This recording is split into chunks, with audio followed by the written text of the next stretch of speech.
Hello, welcome to the very few of you who are going to be watching this live. This video is listed only for backers of my Patreon. So if you're among that select crowd, welcome to the unedited Contagion Chronicle actual play. Hopefully you won't have the same audio issues as we had last time we attempted this last week.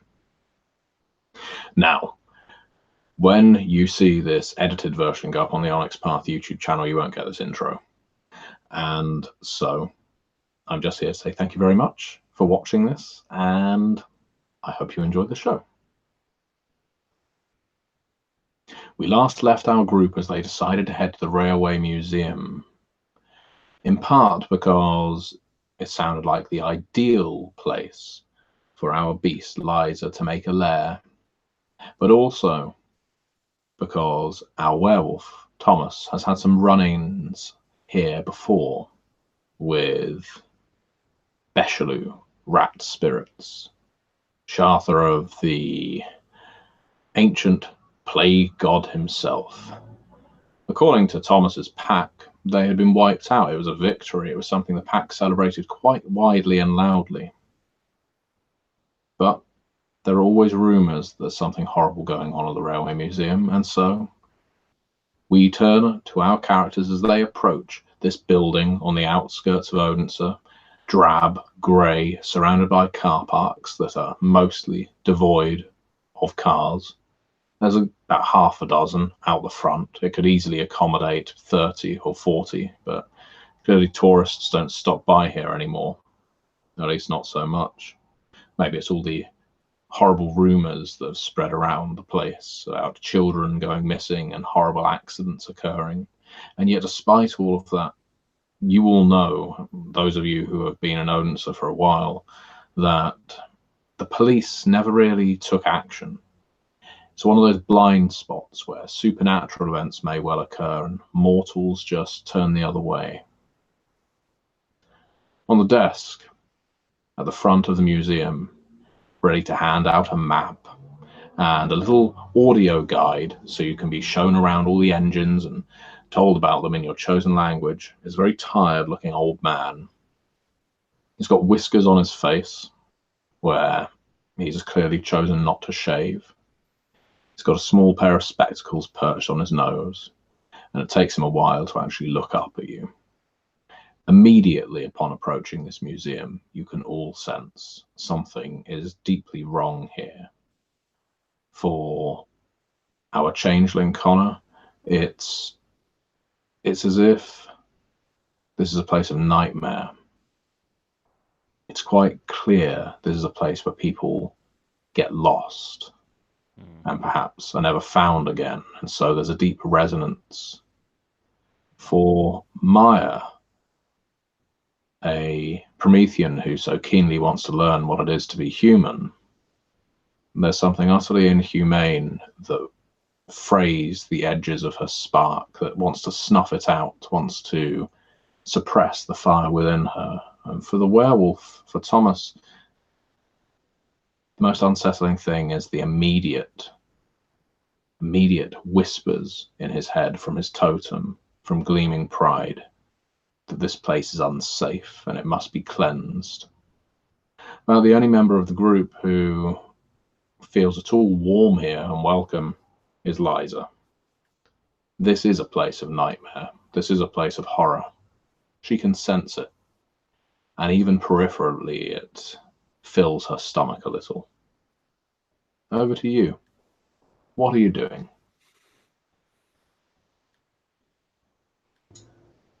So one quick question out of character. Are we retaining any of the, because I don't remember exactly when it happened, when she had her vision of what had happened here? Yeah, by all means, you can describe it because viewers won't have seen that bit. So what is your vision? So Liza remembers seeing a vision of there was a child who had been taken somewhere dark into, if I remember correctly, placed into a type of contraption, an engine, if you will, of sacrifice, if I am remembering correctly. And more than that, though, like the memories in the primordial dream here went back quite a ways. It wasn't just what had happened last week. It had continued to extend back in time. This is a place where not only have bad things happened, but they have continued to happen and continued to happen and continued to happen. And while she's grateful for the opportunity to build a chamber, that warns her a little bit to be a little cautious here. She's not going to say anything in front of the desk to her peers. Mostly just going to suggest, hey, let's take the tour. Let's go in and see what we can find. The old man looks up at you. Oh, not from around here. Out of towners. The rest of them are, yes. Yeah, I point at the changeling and I say, we've been before. Yeah. We're showing the friends around, so.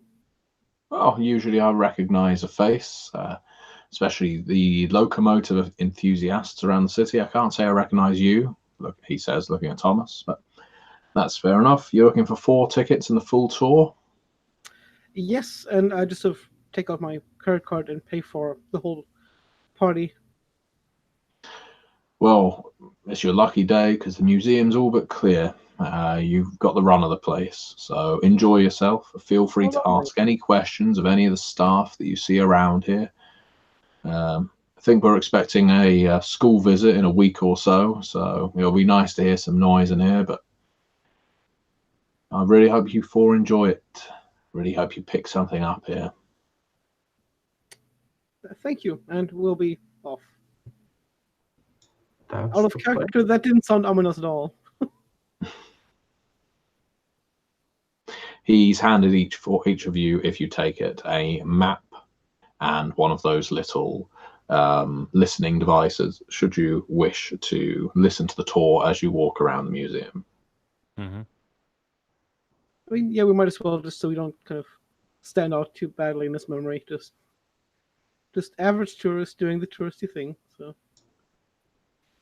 Liza's actually gonna give it a really good review. Try and memorize any of the details in there with her eidetic memory. Mm-hmm. In that case, I'm not going to make you roll for that. The tour is a pretty simple one. It takes you through the history of steam engines and diesel engines that operated in this part of the world and beyond. It's actually a pretty thorough museum, and while it isn't a school of interest that particularly bothers you, it's always nice to pick up new information. Your study of the map does also highlight to you various interesting facilities. You've got the gift shop there, you've got the security office, you've got a couple of guide stations, and you can look across the museum, which is essentially like a hangar, and you can see some guides. Some of them are standing around talking to each other. One is reading a book. They're clearly not pressed for time or energy. Whatever it is they're doing isn't a drain on them. Also looking around the museum, you see, of course, multiple trains, engines, tractors, and the like. It's pretty impressive if this is your thing. Sadly, though, it isn't.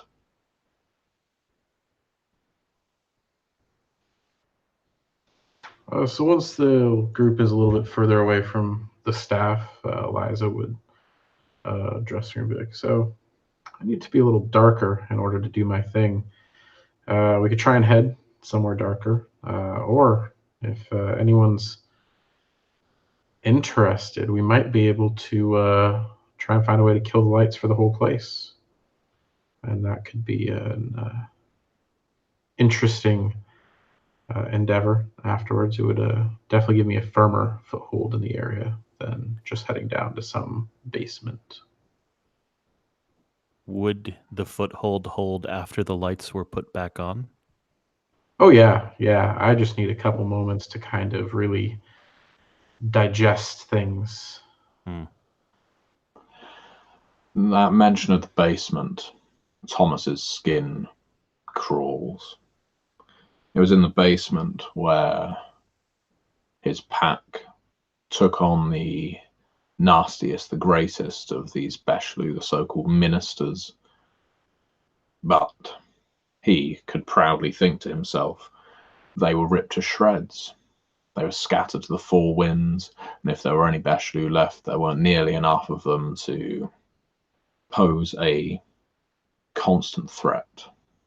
Those kinds of creatures are cowards. Those kinds of spirits don't hang around in a place for long.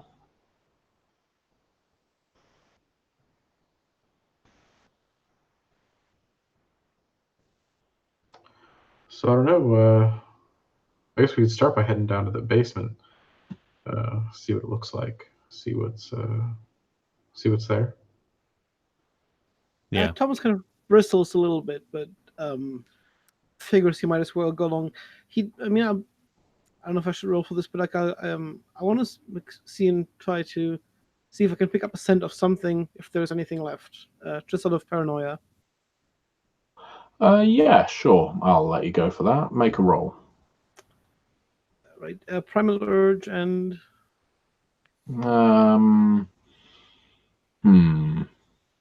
Which attribute would you like to pair with primal urge in this case? good question. Wits, maybe? No. I think wits is probably appropriate. Yeah, let's go for wits. Okay. That's. The only reason I was wavering on whether it was intelligence is because this would be an odor you're recollecting, but I think, or recalling, I should say, but wits works perfectly well.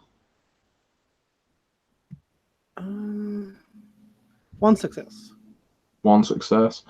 There's definitely still the vague odor, but you remember it was cloying in your nostrils of fetid rat, of chewed up insides. But that's may well be memorial. You know, you maybe just be smelling it because that's how you remember this place, and it's difficult to wash out that kind of smell. Yeah, I'll kind of bristle at it, but just continue down the stairs as well.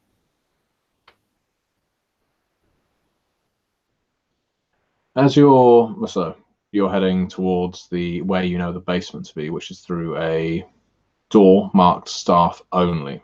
As it happens, nobody is watching. No one really seems to care. And so making your way through the staff only door, which is unlocked, isn't a great ordeal. Are all four of you heading in that direction? Maya doesn't like it, but she feels more secure having Liza around because she knows that Liza, at the very least, will keep her cool around Maya. And that's important for Maya. So she's going to stick with her, I think. Yeah, for now, absolutely. Liza is going to hide behind the werewolf and let him lead the way downstairs. I mean, like Thomas, sort of like he's fairly. I mean, now he's definitely more confident about there are no the rats having been pretty much gone, so he just kind of continues down to see if anything has changed. It has changed down in the basement as you make your way down. It's still, a basement that can be lit. It's a workshop more than anything else, where various pieces of locomotive and engine have been taken for service polishing and so on. But this particular room, it sets all of you on edge. No roll is required to determine that something is horribly wrong down here. Something that disturbs each of you in your own particular ways. For Liza, even though, again, there's a certain amount of this horror that tantalizes, that rusted old engine in the center of the room essentially is a barrel. Could be an iron lung, but with more pumps and pistons surrounding it. It calls to you. It's a beacon of fear, of despair. And worryingly to Thomas, you remember this engine.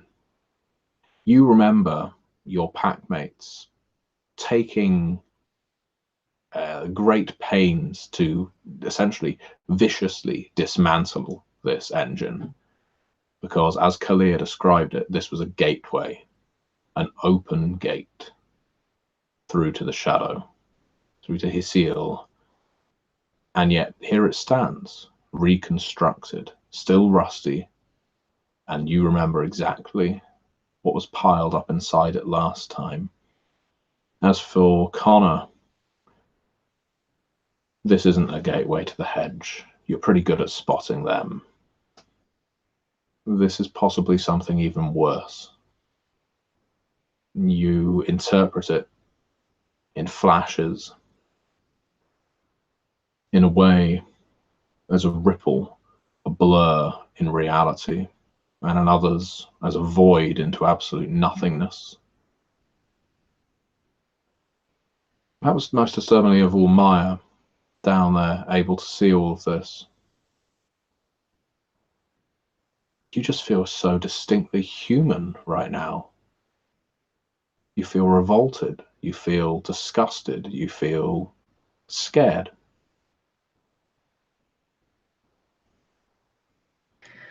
Maya has absolutely no idea what to do with these feelings. Her biggest priority is to stop feeling them because she has no idea what to do with them. So she's going to kind of tug on Liza's arm and say, you know, I don't want to be here. And without waiting for anyone's permission or anything, she goes back up the stairs because that's just, she's not okay with feeling those things, especially if she can't do anything about them. I was like, okay, just keep watch up there. This won't be long. And kind of close her eyes, and despite her misgivings, she's acting out of desperation at this point and kind of focus on absorbing the reflection of this place and the primordial dream into her lair, give herself that foothold, which makes her hungry in the process, and she's already starving. So all kinds of discomfort layering up here. Well, our Inguma beast, Liza, is particularly hungry right now. She has gone so long without a decent lair in this rancid city. Maybe this is what it takes, something so rich in fear. And so, yes, you close your eyes. Are you intending on shutting down the lights in this room?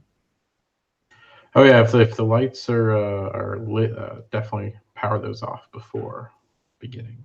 How do Connor and Thomas feel about that? Not great. I think at some point Thomas is going to wait while she focuses, but since Gleaming Pride has power over electric lights, he's going to try to, I guess, either quietly sign or kind of speak in the first tongue to ask to turn the lights back on, because he doesn't trust what the primordial is doing to the place. Okay, so as Liza takes the very mundane step, which is completely reasonable, of flicking the light switch off, the lights flicker and buzz back on. It's like the room itself is combating your ability to drag it into your lair. Oh boy, this is not great. Kind of the entire reason we're here. Is there anything either of you can do about this? Would she have heard the first tongue? Like, she doesn't understand it. Would she have heard Thomas say something before that happened? Yeah, if anything, that would be a pleasant distraction, because yes, you've just heard a language you've never heard before. And so while it's disruptive and may well be the cause of it, it's piqued your curiosity. If anything, it's made you even more hungry. So at that point, she'd kind of turn to Thomas and be like, you have anything to do with this? Do you need darkness or dimness? Dim is fine. Just a few seconds in the dark is all I need. How Or- many? So this is a basement, correct? So are Mhm. these hanging light bulbs? Are these like what's the actual light setup down here? The lights are embedded. Well, they're in the walls essentially. You've got glass bulbs around the room in wire cages. Okay. Um, I'll pick up a tool of some sort. There's lots of them, There are. and just go around and start smashing the light bulbs. Just maybe one out of every two, though, because he only needs dim. Hmm. As you go around smashing light bulbs within your head and into your ear, Thomas, you're hearing the hissing of a cat in distress. Oh, Now, no! meanwhile, up on the surface where Maya is, again, despite her inhuman nature, essentially taking a breather from all of this, a man exits the staff-only door. A strange-looking man for his slender features, indeed almost stick-thin arms and legs, and apple-shaped body. He is clad in overalls, something sickly and unnatural to him. His eyes narrow, and he twitches a little as he sees Maya. Can't you read? He points. Staff only. Maya ignores the sign because she doesn't really care, and looks at his stomach and asks, "Why are you so much rounder than other people?" What? Life's been good to me. Why don't I escort you out back to the museum, madam? You're not supposed to be here. I'm one of the engineers here. That's my work down there. Why don't you come with me? If your work is down there, then why do you want to go out there? That doesn't make any sense. And on that note, she's going to turn around and try to go back downstairs. No, you don't. He strides over to you and plants his hand on your right shoulder. That is restricted access, not for tourists. Well, I'm not a tourist. I'm a Maya, so I'm going where I'd like. She's going to try and jerk her shoulder away, and she's calling out to Liza at this point because there's a creepy guy touching her shoulder. Is it dimmed in the basement now? It is, yes, it is dimmed in the basement. So Liza would have followed through because she does need that poor light to actually drag it through for the initial time. But with that done, I imagine she's able to hear Maya calling out for her, I assume. Yes, although before you do, feel free to describe how this chamber adding to your lair feels and looks. So the heart of Liza's lair is a maze of book stacks. She calls it the library. It's very difficult to navigate, and there's actually almost a limitless amount of books and knowledge in there. It's one of those kind of eldritch geometries that doesn't really have defined limits. But as she drags the reflection of this place into her lair, I see a lot of those kind of spilling out down the stairs in the dream, the books, that is, and then kind of the walls being covered with and highlighted by strange languages and runes, and some not so strange languages. There's probably some English here and there, and there's probably some languages no one has ever spoken. And the books would kind of move as if on their own as they assemble themselves into corners and all around the room, but they would all, none of it would really encroach upon the space, the reflection, I guess you would say, of where that engine is. Although she's making her mark on this place in the dream, she's even at a subconscious and instinctual level, very wary of that area. And so the area immediately around it would still be relatively untouched by her influence. Very good. I'm going to add one little thing to that. Where the engine is, in reality, in your lair, there is an absolute void, a black hole, a cavern that even you would not wish to step in or delve into. It feels like it would absorb secrets. If ever you were taken with the idea of stealing people's thoughts and destroying them entirely, this is where you would put them. That is a difficult thing for her to wrap her brain around, destroying people's secrets. So that's got some conflict down in her soul now. Well, of course, this all takes place within a matter of seconds, and you hear Maya calling out your name, and of course, Connor and Thomas hear it as well. Thomas also hears the voice of gleaming pride in his ear, whispering, "They're back, they're back, cleanse this place, cleanse this place." I just, I'll just rush up the stairs, even not really looking at the other two. Being rightfully freaked out at the thought of them being back. And I just sort of like take the steps two at a time just to get us up as quickly as possible. Thomas, take the shaken condition, please. Because, I'm always going to give it to someone. Yeah, fair enough. Okay. I have a quick question. Yes. This is a basement, so it's like a concrete floor, that kind of stuff. Yeah. In older, crappier basements or basements with crappy stone walls, there tends to be debris everywhere. Mm-hmm. Like little, practically chalk dust, stone dust, etc., etc. Is that true here? Yes.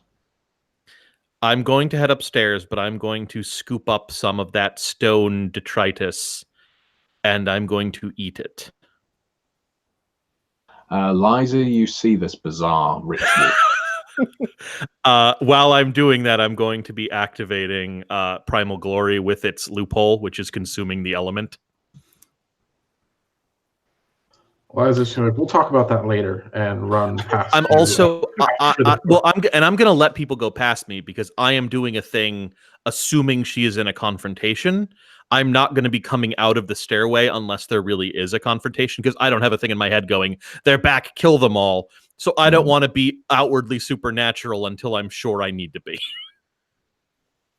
You can go two abreast up these stairs, and as you're ascending, you can see a large-shaped man with his hand on Maya until she shrugs him off. At which point, for a split second, the two of you ascending, Liza and Thomas, are able to see, as he does this briefly, it's like his form flickers, especially for you, Liza. You are seeing this being as an entity crawling with thousands of insects or tiny creatures. There's no discernible form to his shape, but it looks like he's about to pounce on Maya, who's just shrugged him off. At this point, let's do initiative. So, as we all know, to do initiative, you get your initiative modifier, roll a d10, and add it. I will do the same. I have my own ignorance here. When you pull a weapon with an initiative mod, does that afterwards change your initiative based on that? Yep. Okay. Liza has a 9 total. Okay. I've got an 8. Connor's reaching for his dice. Kicking it old school. Maya rolled really bad, and she has a 6 in initiative. Ouch. Yeah. I just got new dice, so I'm going to use them, damn it. Do it. Okay, here we go. They're pretty. It's hard to tell. They're like cracked, like sea glass. They look like dragon scales. Oh no, hang on. I've mucked it up. I rolled an 8 and I thought it was the 8, but I forgot to add the modifier of 5. So I am going first. Never mind. I am at a 12. Okay, and you go before the I think we're like creature, yeah. who is sort of firmly mid-table at a 9.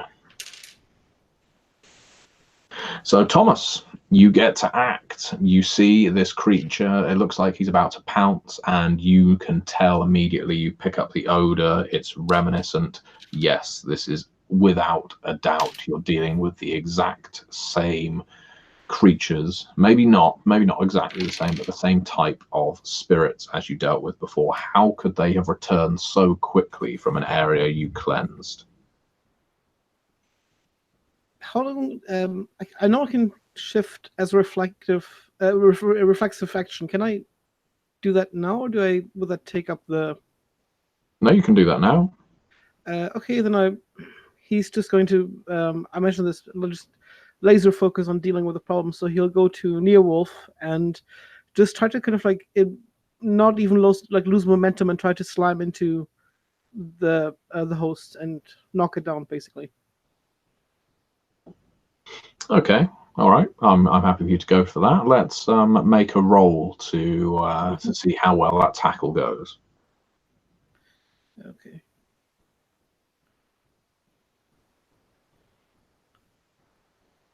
Should that be dexterity and I forget how it works. So if you're just aiming to, Well, I mean, ideally, well, for now, just knock him down. Yeah, just like broadly into the body, just to yeah, if you're aiming to tackle someone, essentially, you're going to be doing a strength and brawl. Okay. Against his, well, minus the Bechelou's defense. Yeah, 1 sec.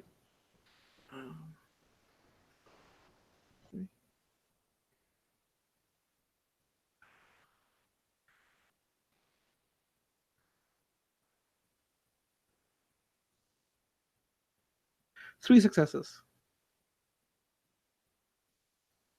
3 successes. Okay, you get 1 success because of the Bechelou's defense, but it is enough. You do crash into him. And I would say that given that he was not expecting to be tackled from someone running up the stairs, you take him by surprise as well.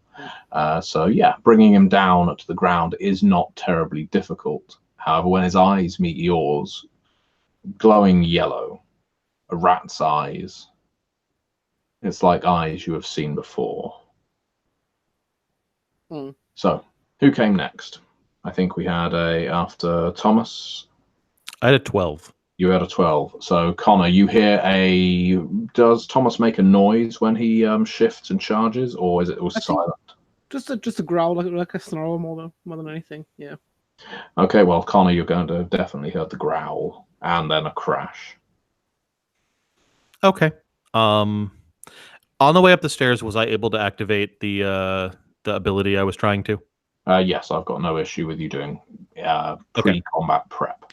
Well, I also need to pull a sword, and that's a separate thing. So I'm not going to have done 2 things. So I'm going to take I actually already have the roll from last time. I'm going to reach into the brick wall and pull from it a inexplicably sharp brick longsword, which doesn't really make sense, but that's kind of the point. Yep, it's like something out of a fairy tale. At this point, since Primal Glory is up, I also have more or less like the tiniest specks of rock and probably earth mixed in there, but mostly rock just whirling around me.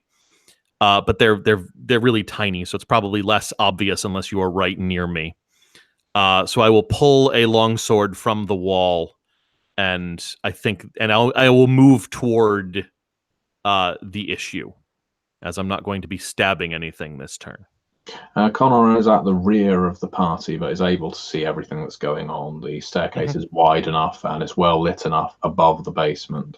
Didn't really give the dimensions of the basement proper scope, but it's pretty wide and probably goes on further underground, well, through a door into further corridors, but we won't get into that right now. Anyone else get above a 9? I got exactly a 9. Well, in that case, what's your dexterity, Liza? Only 2. Only 2. Well, so is mine. So I'll let you go first as the player. All right. So a couple things. Liza is feeling her mind beginning to shift as the horror inside of her decides that maybe it's time for her hungers to take a different shape in order to best fit the situation. So she's activating the effective alien mindset to gain not only a second legend, but a second horror or a second hunger for the scene, which she's going to take on a hunger for prey for this scene. Fantastic. And then that's reflexive. So she'd also use the we had discussed personing this atavism before, and I think it's a good opportunity to introduce it. Infestation. So she feels the swarm of symbols and characters that make up her horror kind of swelling up inside of her, and then her skin kind of fades away. And like before, where others had seen her horror kind of lurking over her, it would never have been this physical before. So spending a point of satiety, which drops me down to only 1 remaining, to activate the satiety expenditure effect of infestation, and her body dissolves into this swarm of characters and words and knowledge, and she's going to leaves all of her earthly possessions behind and then condense around the Becheloux, which, since she has layer 1, does a single point of lethal damage each turn to the Becheloux. Okay, all right, nice. So the Becheloux, looking absolutely bewildered by this unexpected attack from 2 people at least, and a changeling marching up the stairs. Becheloux does get to act before our Promethean, and in a fit of panic is just snapping and biting at the werewolf on top of him, and goes to clamp down his rancid, spiked teeth into the shoulder of Thomas, our ivory claw. So I'm going to roll, and by all means, Thomas, you would have had to decide before your action to dodge, I believe. So you can't really do so. You're already kind of in a grapple as you fall into the ground together. I'm going to make a call on that. So I'm going to see what I roll to hit, and you can basically deduct with your defense. So let's see. I'm going to make a roll. Okay. I am going to get 4 successes on biting you, Thomas. That's -2. -2, so he does successfully bite down, and you feel, despite your absolutely monstrous form, that there's a searing, burning pain that comes with the bite as the needle-like teeth pierce your skin, which is very rarely broken. You feel the pain, the agony of poison and disease just corroding and corrupting the flesh around your shoulder. Maya, you are seeing all of this. This has all happened in a blur. You were standing there for a second. All of a sudden, you shrug this man's shoulder off. You call out for Liza. Liza's charging up the stairs. Thomas is charging up the stairs. The man is tackled to the ground. Thomas has got him by the legs. He's bitten Thomas on the shoulder. Liza has disapparated into thousands of swirling words, and Connor is marching up the stairs with a defiant look upon his face. Maya, what are you going to do? Maya has experience with guns. She doesn't really think that that's going to work here. She doesn't know much about combat, but what she has seen of military tactics, guns in close combat is normally not good. She doesn't have a lot to add to combat without that. So she's mostly just trying to stay out of the way. At this point, she knows that she can help most by keeping herself safe so that no one has to worry about her.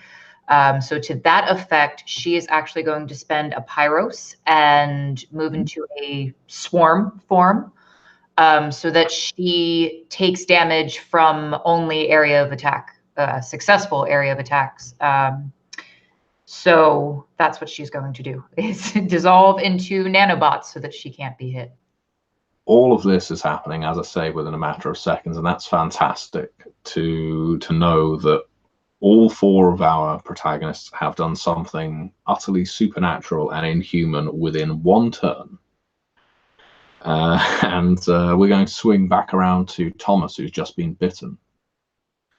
I think Thomas, I mean, besides the searing I'm pain. sorry. Yes, I'm carry sorry. on, yeah. I should have made it clear, Thomas. I did, of course, deal you damage, didn't I? Yes. Now, I know werewolves have a rather good regenerative ability. You were dealt 3 lethal damage. Right. Can I use the refinement of the flesh to heal it faster? Is that, I forget how it works. I should have it somewhere. I believe so. Yes, you can. But, well, whether you want to do that in the middle of combat or not. Not really, no. But it'll be interesting to try later. So it's there's both the pain and the kind of agony of the poison, but also with Thomas's obsession with purity, just like the idea of being bitten and like kind of poisoned by that thing is just enough to just feel so disgusting and wrong. If he wasn't shaking already, he'd probably be shaken now, but let's not pile on. But knowing that if the human form dies, it'll kind of burst into all the spirit charges, he's going to try to just bite at the like legs or kneecaps, just like to basically use the near wolf forms weaken the prey thing to rack one of the legs. Okay, so yeah, you're trying to impose a leg rack on him straight away. I'm still going to make you roll to brawl if you could. That's fair. Yep. Also strength again. Strength Yes, and brawl. please. Okay. You're already on top of him. Okay.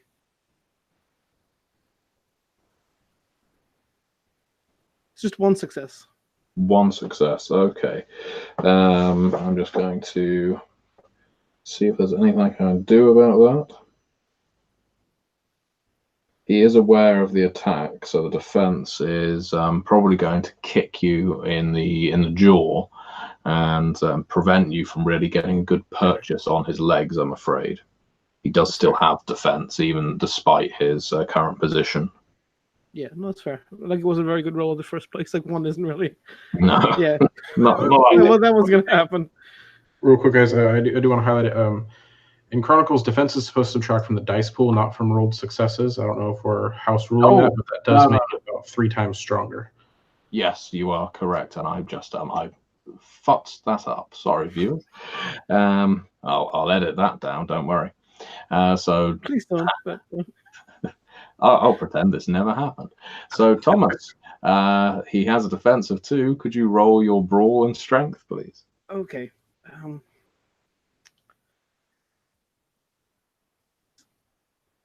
2 successes. 2 successes. Okay, well, that's all right then. So you have successfully racked his leg. How would you like to describe the action you've just taken against his left leg? I think Thomas is just going to go straight for the kneecap. I mean, his muzzle at this point is pretty much big enough to just grab the whole. Well, I mean, just in the middle of it. He's going to basically just bite into the kneecap and just bite down and hope that everything around it breaks, basically. Beautiful crunch and blisteringly sour taste as you bite into the leg of this host. It all but severs the leg at the knee. The strength of your jaws is so much. I believe your bite, as a general rule, has a flat damage, which I will just obtain, unless you have it noted. Oh, I should have, but I'm so sorry. I think your form. Are you currently on +1 lethal damage with your bite? Yes. Yes, you are, and you got 2 Oh successes. no, two for the teeth and 1 for the claws, actually. Perfect. Okay, so that's actually going to be 4 lethal damage to the host's leg, given that it's also being bombarded by a swirling Liza as well, who we're now going to. Oh no, we're jumping to Connor at this point. Yep. So Connor will just stride up, very matter of factly, and attempt to end this obviously foul beast. Okay, you stride up into the melee, everything right now. You basically stride into the swirling, meandering forms of both the beast and the Promethean, which could be merging with each other. I'm sure on some level, Liza is enjoying the hell out of experiencing almost merging with a stream of streaming nanobots. But Connor, you are stood at the top of the stairs. You could bring your sword straight down on this host as Thomas is biting down on his legs. I would like to do that. And his defense is 2, you said? Mm-hmm. Okay, so hold on. So it's strength plus melee, correct? Weaponry, yeah. Okay, so I have 4 in weaponry and a spec in swords. So 5, 6, 7, 8, and then I have a +6 modifier on the sword, and -2 for his defense. So I'll roll 12 dice. That's going to be the combat machine. That's going to be 6 successes, and hold on. And I exceptional succeed on 3 because of the first rank of elemental warrior. So I don't even know what exceptional success does, but 6 successes. And your blade, do you know what damage it does offhand? It's just lethal because it just adds to it just gives me a modifier of 3 towards the roll, I believe. Okay. There's not really much the Beshlu can do about this, and as much as this maybe not be what Thomas wants out of this situation, the racked up lethal damage that the host has taken, as the sword is brought down onto the bulging chest of your blade does cut through him like butter, and he splits like a wet sack exposed to a sharp object.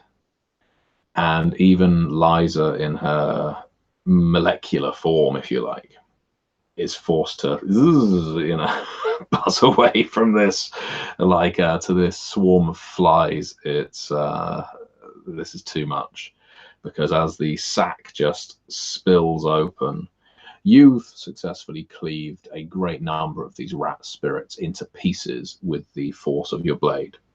Congratulations. But not all, and rats scurry out from the open chest of the now deceased host and try and tear off in all directions. And in fact, I believe it's Liza now. Liza, as a swarm, is going to attempt to follow the largest group of them if you can, and kind of like condense down. You froze for a little there. If you could repeat that. Liza's going to attempt to follow the largest group that she can and condense on them like one at a time to attempt to eat away at them to whatever extent she can.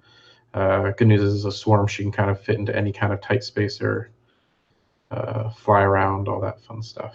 Okay, so yeah, the largest group of these rats does scurry off deeper into the staff-only area. You whip behind them, being the trail of swirling words and letters and numbers that you are. As they scurry through holes in the wall, you are right behind them. As they squeeze through cracks, you easily pass between them. And you're not entirely sure. In fact, no, you studied the map earlier. You are entirely sure of where you are when you find this nest of Beshlu. You are in the children's play area of the museum.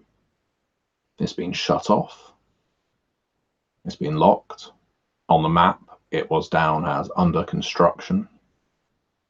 The rats have all made their way here, and you can tell immediately there is a great tear between this world and another one here, because they seem keen to pass through it, crawling under blankets, beneath bean bags, between toys, but they're not emerging again. And now, because I know you're doing 1 lethal damage per turn without having to take any further action, you are able to savage and maul and eliminate a great deal of these rats just by being in proximity to them. But a couple of them are able to escape through. Now, it would have been the Bechelou's turn, but obviously the Becheloup, as he was, isn't there anymore, so he doesn't get a chance to shriek out, squeal in his rat cry to signal any of his allies. As far as you know, none of them have been informed that any of this, under 10 seconds as it took, have heard what happened. Maya, it's your turn, and then we're probably at the end of combat. So that being said, Maya is probably going to check that no one else is coming. She's going to take her swarm form. She's going to leave the shell of her body behind with Connor and Thomas, where the rats are coming out. She's going to kind of just creep underneath the staff-only door just enough to kind of scope out what's going on outside. She's just keeping a lookout. She's making sure that they can do what they need to do without being harassed by the rest of the staff. And if she sees somebody, that way she can give them a heads up. The same stuff that you saw earlier, the guides who were looking rather listless, the man at the front desk, are still all there. None of them are acting at all strangely. They are clearly completely unaware of what was taking place in the next room along, despite the hive mind that Becheloup possess. This happened in at a rapid rate. The host was tackled, leg was broken, and then he was cut into pieces. It's quite possible that you have outrun some of the rats before they could inform their compatriots. And in fact, I'm not going to make you roll for it. You do see a couple of those rats you saw break free make their way over towards some of the guides.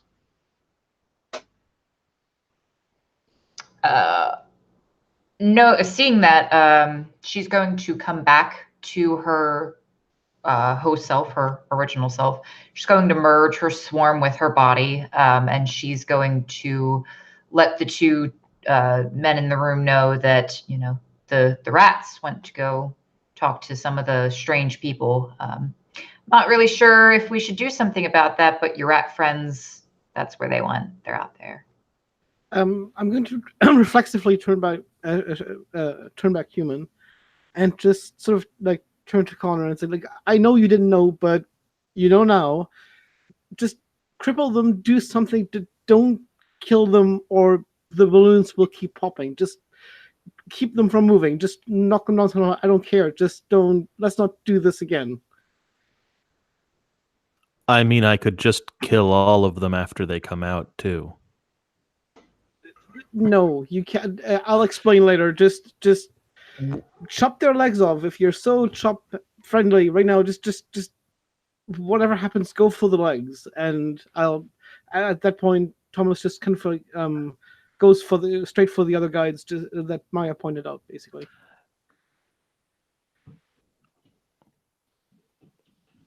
Is Connor heading in that direction as well, or is he pausing for thought? I am, but I have a question. Go for it. Do we think AoE, does it look like area of effect type things will kill these rat spawn? Certainly you saw the direction that Liza's swarm went, and you saw the way she was able to savage multiple rats at once. So yes. The armor that I have on currently that is swirling around me does a lethal to anything in melee. However, as an elemental, I can choose to do that in to my weird in yards from me. So I'm pretty sure I can do like a 2-yard circle around me, taking a lethal for being that close to me. I don't know if that's enough to kill the rats, though. I think for the sake of narrative, it would be, as long as they're not within their host shell. Yeah, I'll still try to cripple, but if they die and pop like balloons, then I'll give that a try. So I'm gonna follow my werewolf friend, but with the intention, if it looks like he's going after one group or one specific person, I will move to head off another, so we don't end up with 2 or 3 people beating on one person, because that's how people go down very quickly. Quick question. Did Liza get any satiety for prey for that encounter? I would say so, yes. You would definitely receive. I think you could receive 2 satiety for your actions here. Okay. I'm gonna spend. Since I assume this is kind of a new scene, I'm gonna spend another point of those again to stay in this kind of swarm form and go back the way I came, away from this nest, and try and find the others and join up with them again. I'm gonna tell them about it, but for right now, not feeling safe here by myself. This, on the complete side note, this lair, this chamber is looking more and more fantastic. You could probably incorporate another part of this museum into your lair. Ooh. All you have to do is get into bed with some rats. You don't mind them crawling around in the library, do you?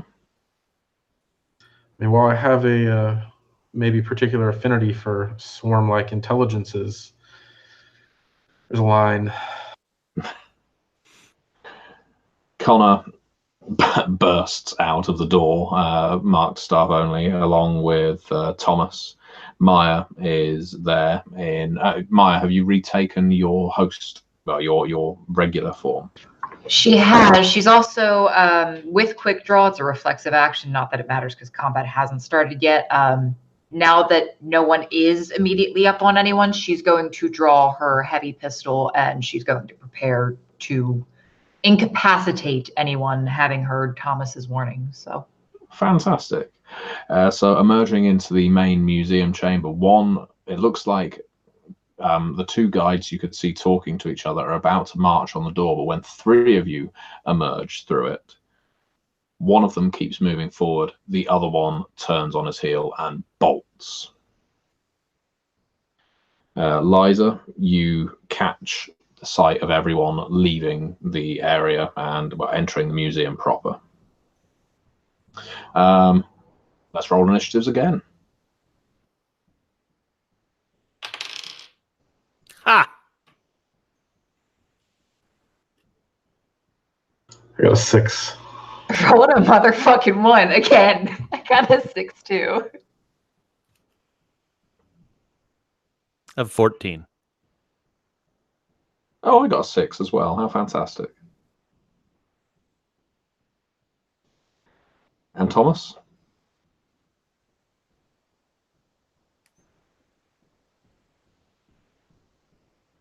You were silent there. Yeah, sorry, Sebastian. Could you repeat your initiative? No, you're still silent. No, you probably Okay, muted the mic. I probably. Yeah, you're good. Oh, but no. Okay, no. You're good. Actually, can I again reflexively go into near wolf before? Probably not. Can I? Do I have to go by human? You were in human when you entered this scene, so That's true. Yeah. In that case, it's yeah, but it was 10. Sorry. Yes. 10. Okay, Connor, you get to act very much first. Okay. Others are definitely. Only one of these guards was advanced. Well, 2 were advancing on you. Guides, I should say, not guards. The one who's approaching you is a rather willowy looking woman. Again, it looks very sick in the face, very lank hair, very watery eyes. And she was being accompanied by a taller, more well-built man, but quite contrary of their appearances. The taller, well-built man has turned tail to flee, leaving you essentially confronted by a woman who was marching towards you quite boldly. Well, others are faster than me and have ranged abilities, so I will confront this woman who is, I wouldn't call her a woman, this thing that is approaching us. And I will attempt to, am I within distance to attack, or do I just need to like get to her to confront? I think you could easily close the distance and attack in one turn, yes. Yes, I would like to close the distance and attack, and I honestly don't know Chronicle's rules well enough for this, but I do want to target a leg or something like that I don't want to burst the balloon, as it has been explained, if I don't have to.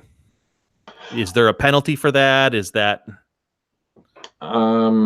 I'm happy to say no. I think some games do apply penalties. Let's not do that. We'll just make combat fast and fluid. So if you want to target legs, go for it. Okay, and what's her defense so I can take it off of my roll? Her defense is a 3. Okay, I will only roll 11 dice. 3, 4. So to describe, I assume Connor is basically running up, blade in hand, and slicing through the legs, attempting to do so. Yes. It's 5 successes. 5.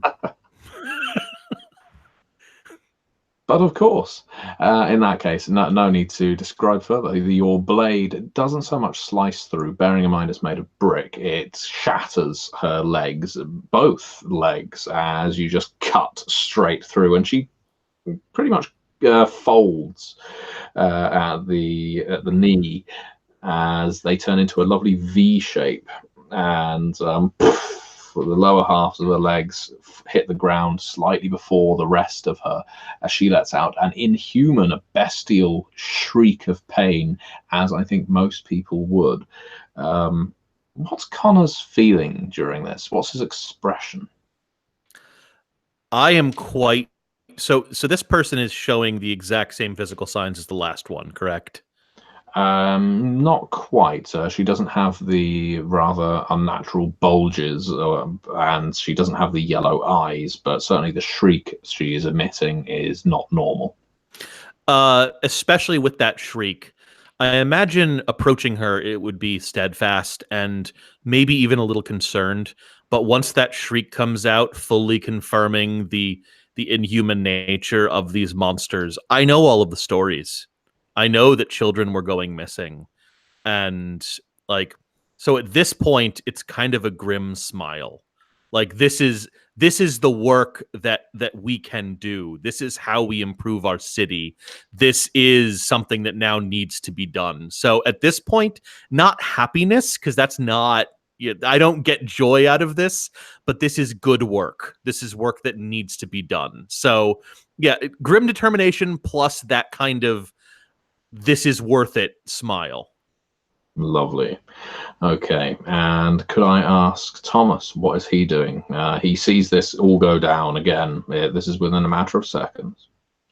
Again, reflexively turn into Neowolf to try to close the distance between me and the running Bashalo as quickly as possible. And this time trying to actually aim for the legs immediately while I'm hopefully barreling into him. I don't know if I'm fast enough to get there. As you have taken wolf form, yes, your speed has increased. You are faster than this Bashalo in human form. Yeah, so I'll go for the leg again, and this time just immediately for the just any part of, not really aiming for any particular part of it. Just I don't know if it affects the roll to hit or anything. No, defense on this one is a 2, so deduct 2 from your strength and brawl. Remember to add any dice you have for your current werewolf form. 2 successes. 2 successes. Okay, that's better. And so you, oh, sorry. As if I can grab him, like I want to use the rack gift, which I can activate when I successfully land a brawl attack. okay, explain the gift. Right. It's let me just read it. It's basically upon successfully striking with a brawl attack, the victim suffers the werewolf's cutting renown as a penalty to all dice rolls for tracking and foot chases. It just sort of it just racks whoever touches it with intense agony. Mm-hmm. And just yeah, I mean, just makes it obviously more difficult to move. And his cunning renown is 2, so it's a 2 penalty to get away, even if the leg is good enough to get away with. Excellent. Okay, so just as the ivory claws like it, they like their prey hobbled and in immense pain. Basically, yes. Yeah. And I think at this point, Thomas especially wants to see that he's, yeah. Okay, yeah, you tackle the more bulky guard, bringing him down, snapping legs. This appears to be your party's motif. If you end up taking a name, it will be the Leg Breakers or something equally as poetic. And what this takes us on to, I've checked your dexterities. You have a higher dexterity than Liza. You can take a quick scan of the room. The 2 immediate prey have fallen. You see the old man who gave you the maps and the audio devices getting up from his desk. His face is changing. His body is contorting into something whiskery and wiry and rodent-like. You may be able to get a shot or 2 off before something dreadful happens. I mean, internally, I'm just kind of thinking, because I previously assumed that he was human and we would have to deal with him. I think Thomas just kind of thinks, oh, good, I don't have to deal with a human, having seen this, and just sort of lunge for him as well. No, this is Maya. This is Maya. Oh, Maya, I'm so sorry, yeah. So Maya is going to prepare to take her shot, and while she's doing that, she's going to charge her alembic. Specifically, she's going to be charging her athletic grace distillation, which gives her a +1 to her dexterity-based rolls. So she's also going to spend the Pyros to reflexively activate that. So that's all reflexive. And then she's going to take a shot at the leg of this gentleman. We're gonna take him out. He's not going anywhere. Okay, go for it. Leg breakers.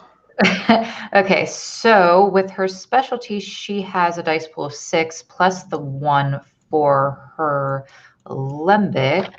He has a defense of 2. Guns should bypass defense. Yes, and indeed, he's not going to be able to dodge this either. So, yeah, go for it. Awesome. I'm also going to spend a point of willpower, so I will be rolling 10 dice total. And we got 5 successes on shooting his legs. So that should give him the leg rack tilt, if I'm not mistaken. I think you are quite correct. The bullet doesn't just pierce through his leg. I think yeah, you've shattered his thigh bone. The bullet has just gone straight through, and he crumples. He screams. It's a horrible, shrill, trilling noise, like a rat in pain, indeed, but a humanoid-sized rat, as his face was contorting. Well, it would be his turn, but Liza, it's Liza's turn first. Liza, having seen what happened last time and kind of catching on with the whole leg breaking thing, is not going to condense on anyone's legs, but she is kind of going to swarm near whichever one seems like they're most capable of movement still, if any of them are. The one most capable of movement is the one that Maya has just shot. Simply, you think, because of its inhuman shape. You're not sure what exactly he's about to do, but you don't really want to see it? Well, she's part of gonna- you's curious and you want to see it, just Yeah. record it for memory, but you don't want to experience it. So she's gonna swarm over in that direction and just prepare to condense and start swarming on little rats if something goes wrong and they happen to burst out. But she is not going to assault the creature right now. Okay, in that case, I'm treating it like you're holding your action, because he may well make a movement that you then wish to retort against. And indeed he does. His action, as he was intending on turning into some kind of, well, a bestial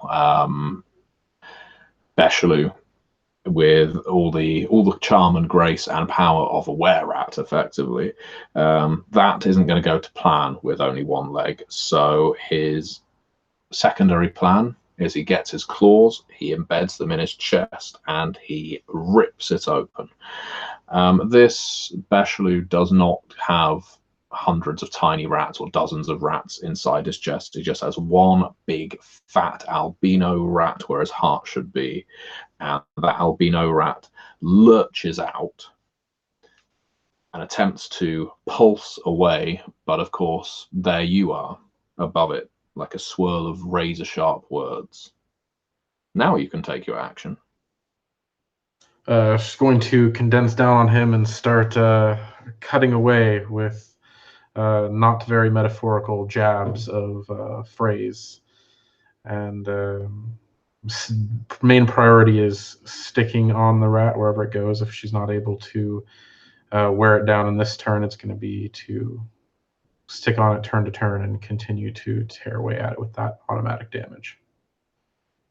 Okay, I think for the sake of narrative, the whole group of you have successfully brought down this group. And Liza, I'm going to give you the option. Do you want to completely mincemeat this rat, or do you just want to take its legs off? She would probably, not knowing what it's capable of even without legs, just totally grind it down into nothing. Okay.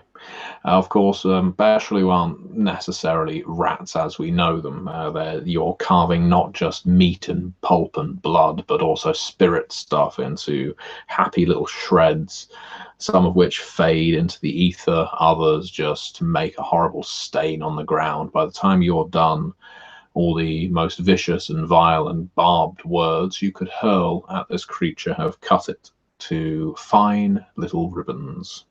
A lovely tangle of rat pulp, which leaves us with the two guides, both of which essentially have leg racked or legs off in one of their cases. Initiatives are over. You can do what it is that you wish to do. Liza's going to swarm back to where she left all of her possessions before reforming and suiting back up, as it were, and then making her way back over to the group once that's all taken care of. Connor will be holding sword point at the head of the one that he took down, waiting for Thomas, who seems to know more about these, to come over and finish it off or deal with it in some way. If it's possible, with my probably not, I'm not sure about my strength rating, but Thomas ideally wants to just drag the one that he took down to the one Connor took down, just to have them in the same place. We probably can still do that, like in the form he's in, and just sort of, if I can do that and kind of just like lump them like into like next to each other and then just change back to human form. Okay, yeah, you're able to drag them together and change back into human form. As those of you in humanoid forms stand over the broken bodies, or those of you not hover in midair threateningly. In fairness, like, would Thomas even know how to well, he would probably know better to not kill them right now, but he knows the pack that there is backup, but he doesn't know whether the pack's coming. Well, you've been told there's backup, but so far you haven't seen it. In terms of how to deal with Beshelu, you know they will understand the first tongue, but the likelihood is they'll be able to speak in Danish or whatever language, or probably English as well, given how long they've probably occupied their hosts. So how you converse with them, interrogate them, or what you will is entirely up to you. I just turn to the one that I've taken on, and I think like Thomas is very one-track minded, about the club. But he says like, is it just here or no? He says, put it this way: I can guarantee you that the first one to tell me what happened at the City Club is somebody I might let go. They both hiss at you at first before the legless female responds. That was nothing to do with us. I kind of, in the first tongue, ask Gleaming Pride if there are rats in the City Club. If she's lying or not, basically. Gleaming Pride does not believe there were rats in the City Club. Not these kinds of rats, anyway. In that case, was the first question you asked in the first tongue as well? As he didn't specify, I would say no English. Yeah, it was English. Yeah. I would like to respond. Sorry, after they said we had nothing to do with that. Then I just would want to say, well, then you know who did.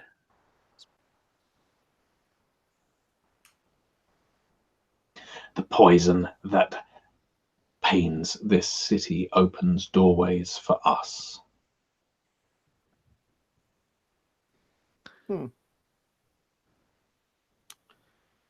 are many infections and many plagues in Odense. There is a reason we keep pouring back through.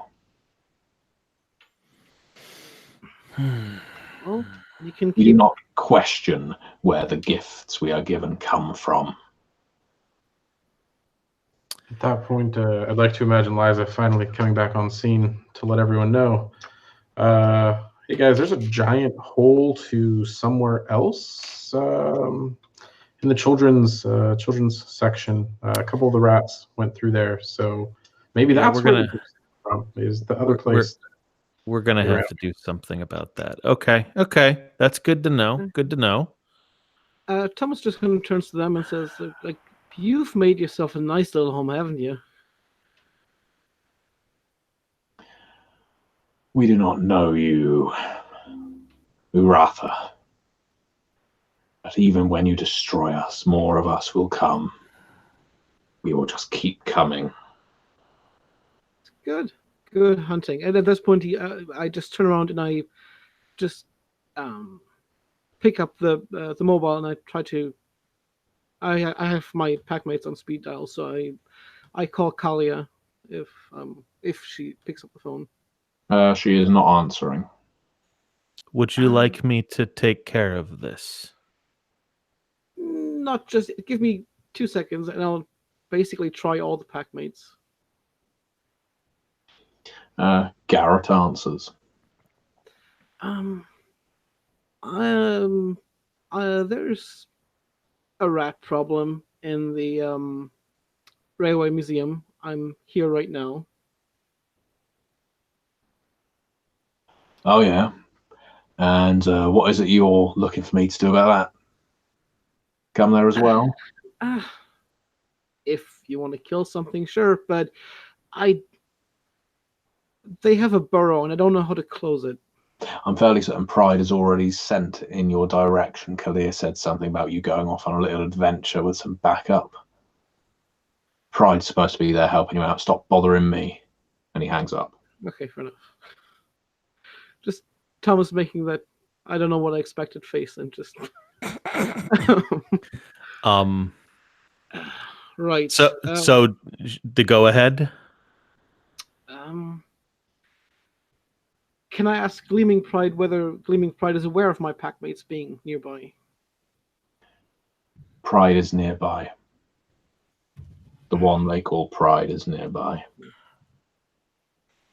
But he takes no action. Okay, that's just... Where? He is moving around the property. He is nearby. Stalking. Trying to prevent things from leaving. Well, that's good at least. Right, let's just leave these two here. If you can keep a watch, and if anybody else comes in, why are we leaving the things that eat children here? Oh, we're not leaving. No, I'm asking you to keep a watch because I want to check something out that might help us just eradicate them completely. But I can kill all of the ones here.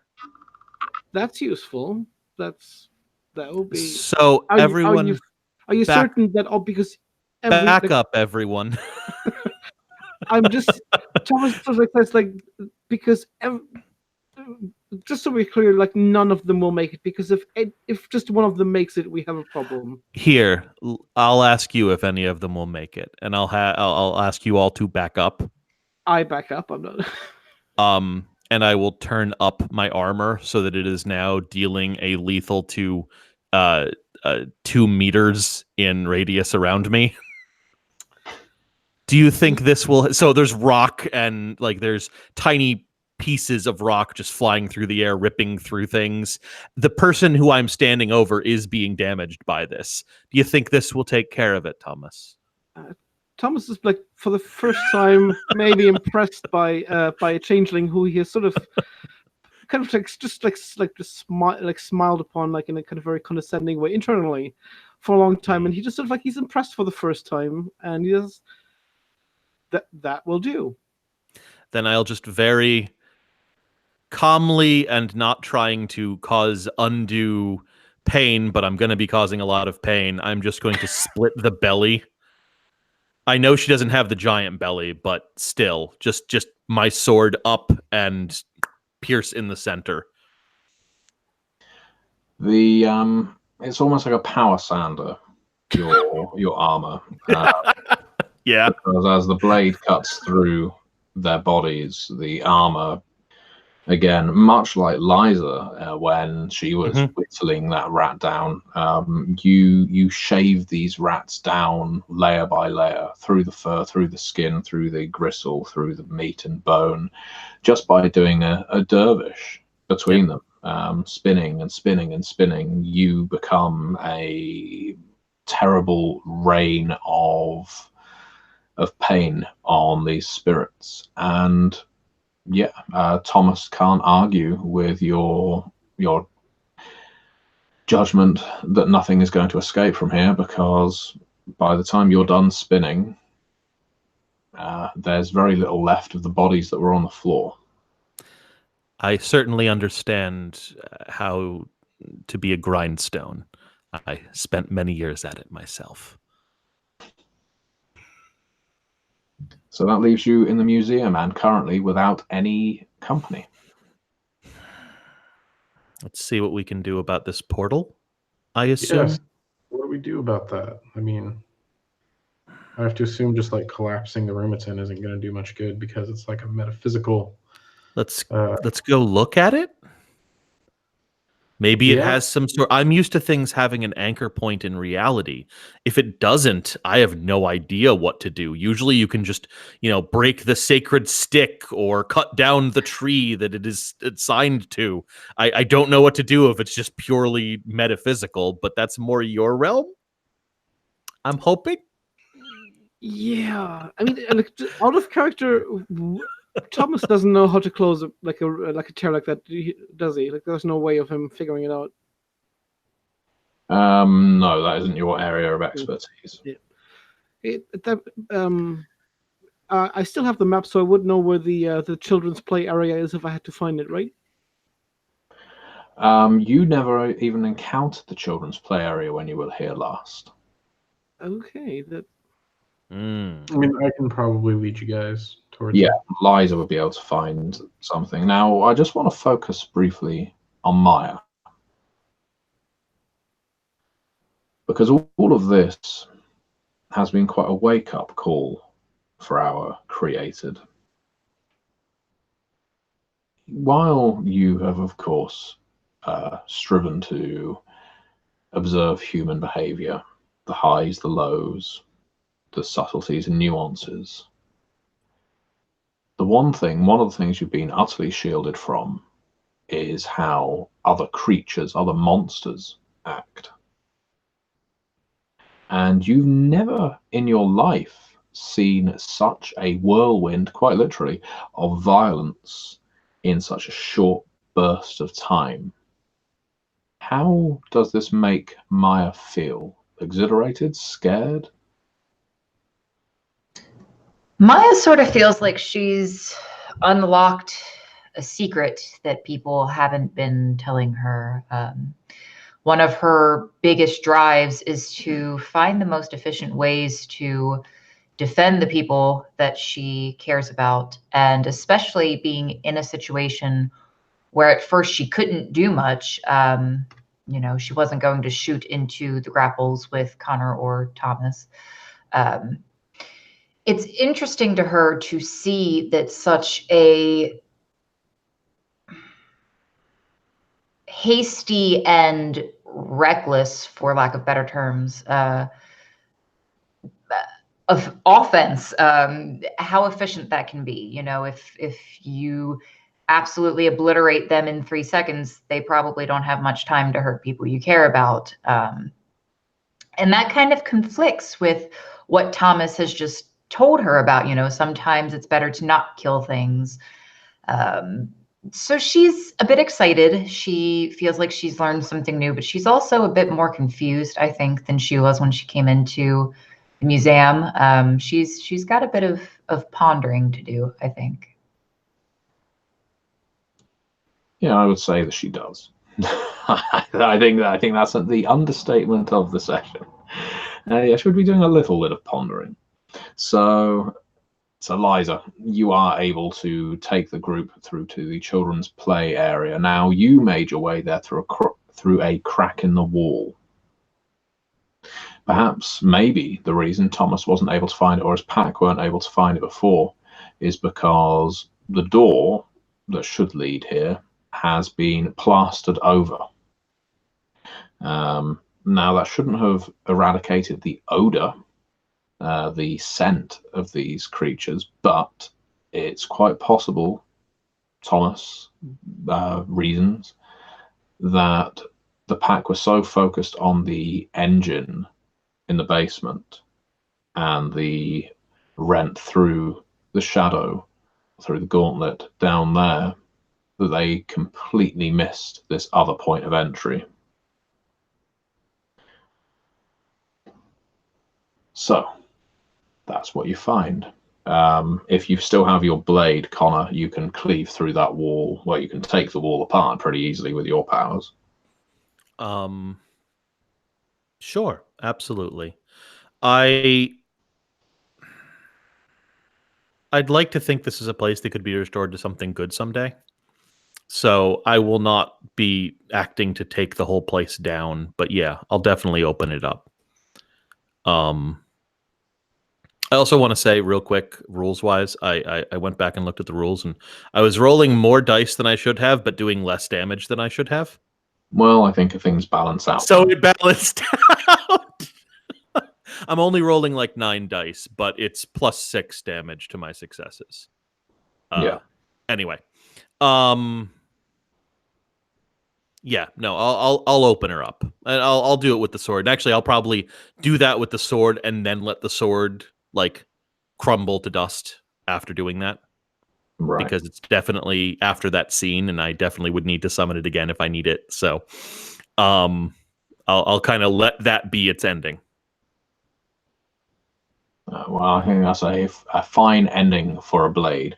You can already imagine the tales you're going to tell in the Spring Court now about how you used this blade to hack apart great unholy creatures from some Yes. child's nightmare, and then when you finally brought it to bear against their point of entry, their gateway through to a despoiled hedge, you the blade finally broke. You had reached your journey's end.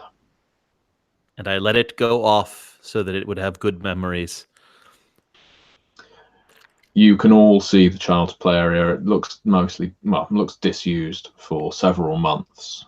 Things are covered in dust. The toys here haven't been played with. This doesn't look like it was a place of sacrifice or feeding. Indeed, this looks like it was purely a point of entry for rats. That they were coming through a hole here and then making their way through the walls to the museum proper. Clearly, children haven't been there for some time. But Thomas, and specifically Thomas, your totem, Gleaming Pride, is very unhappy about being here. The split between this world and the shadow is almost overwhelming, and you can feel the hunger of whatever is on the other side.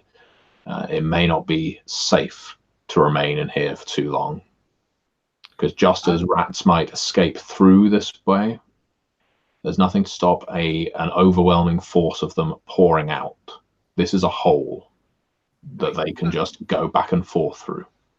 I tell the rest as much, because it doesn't, like, there's no point in keeping it a secret.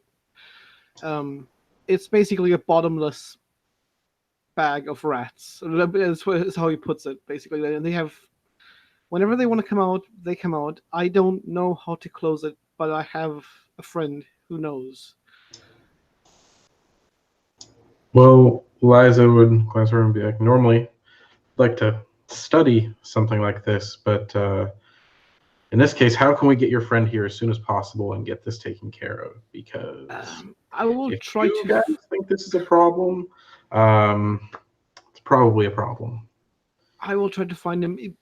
If you're eager to have a look at it, you are free to have a look at it. But yeah, just a lot of you just. And Thomas can't believe he's saying that, but he's saying just watch yourselves. Like he's being more concerned about these people than he thought he would be. But he just stay here and watch, and hopefully nothing will come out. I'll try to be back as soon as possible. And I'll kind of try to head out of the museum and try to hopefully find Pride if he's still prowling. Yeah.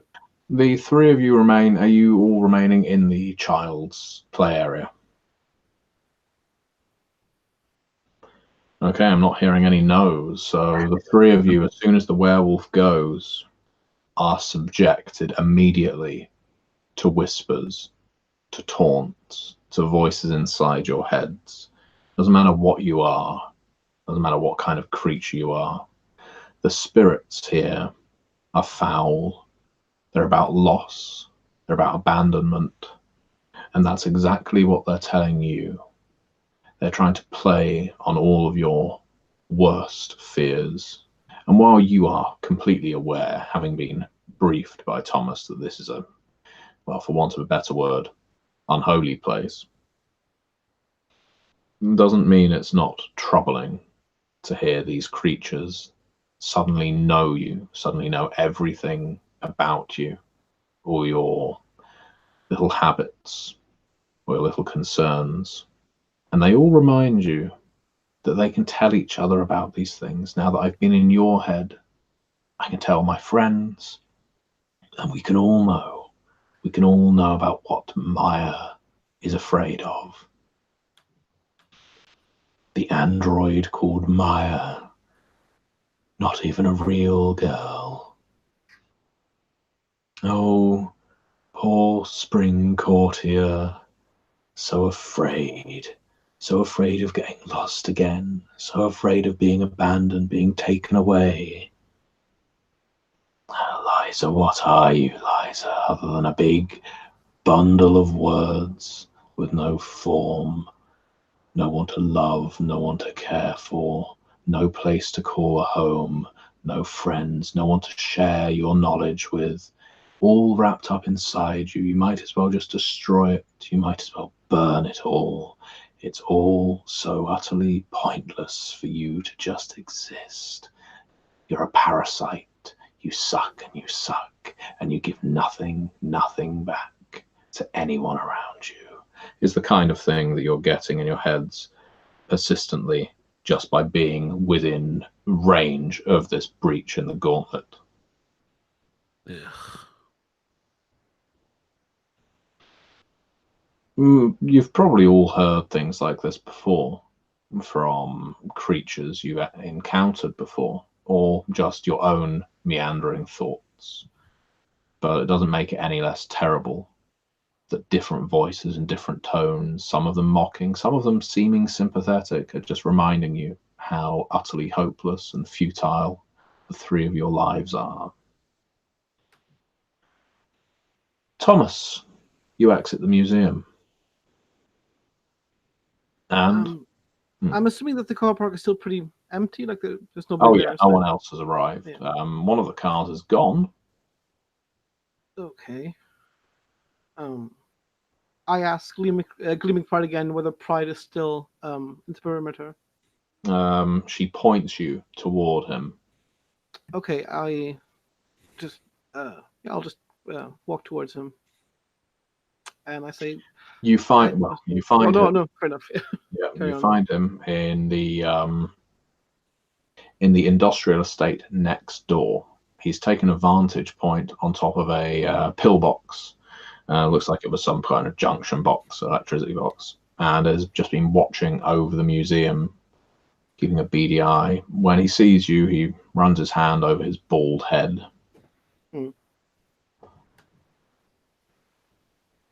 Looks like you made a mess, didn't you? I think the mess was already there. Not speaking to you with your friends around, you know. What? Friends. I'm not going in that place with your foreign, despoiled friends with you. We'll speak here. Okay.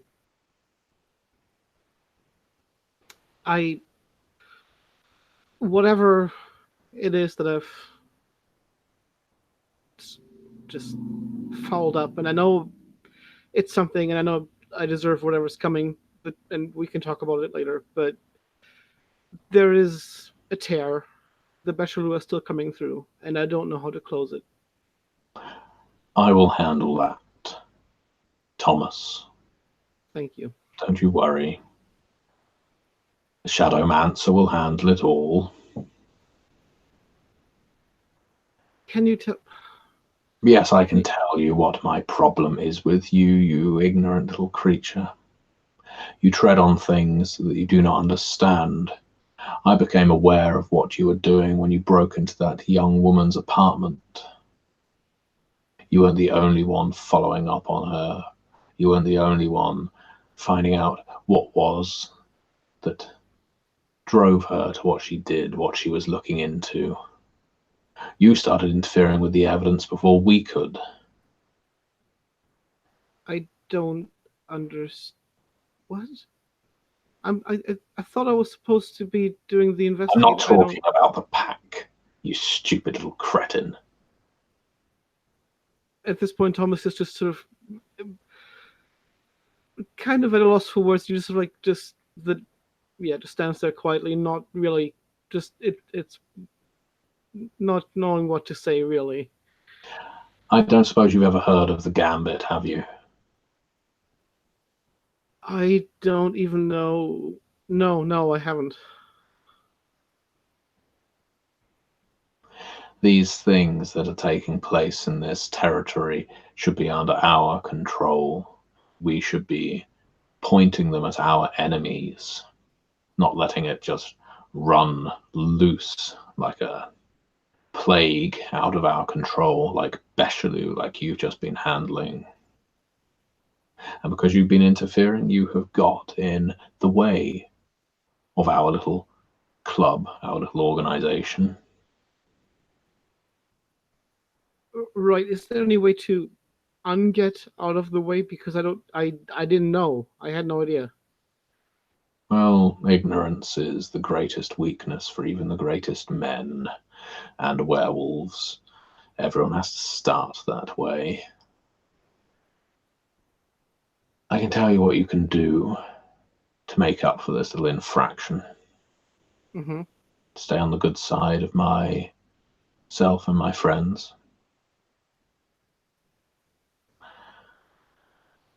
There's a...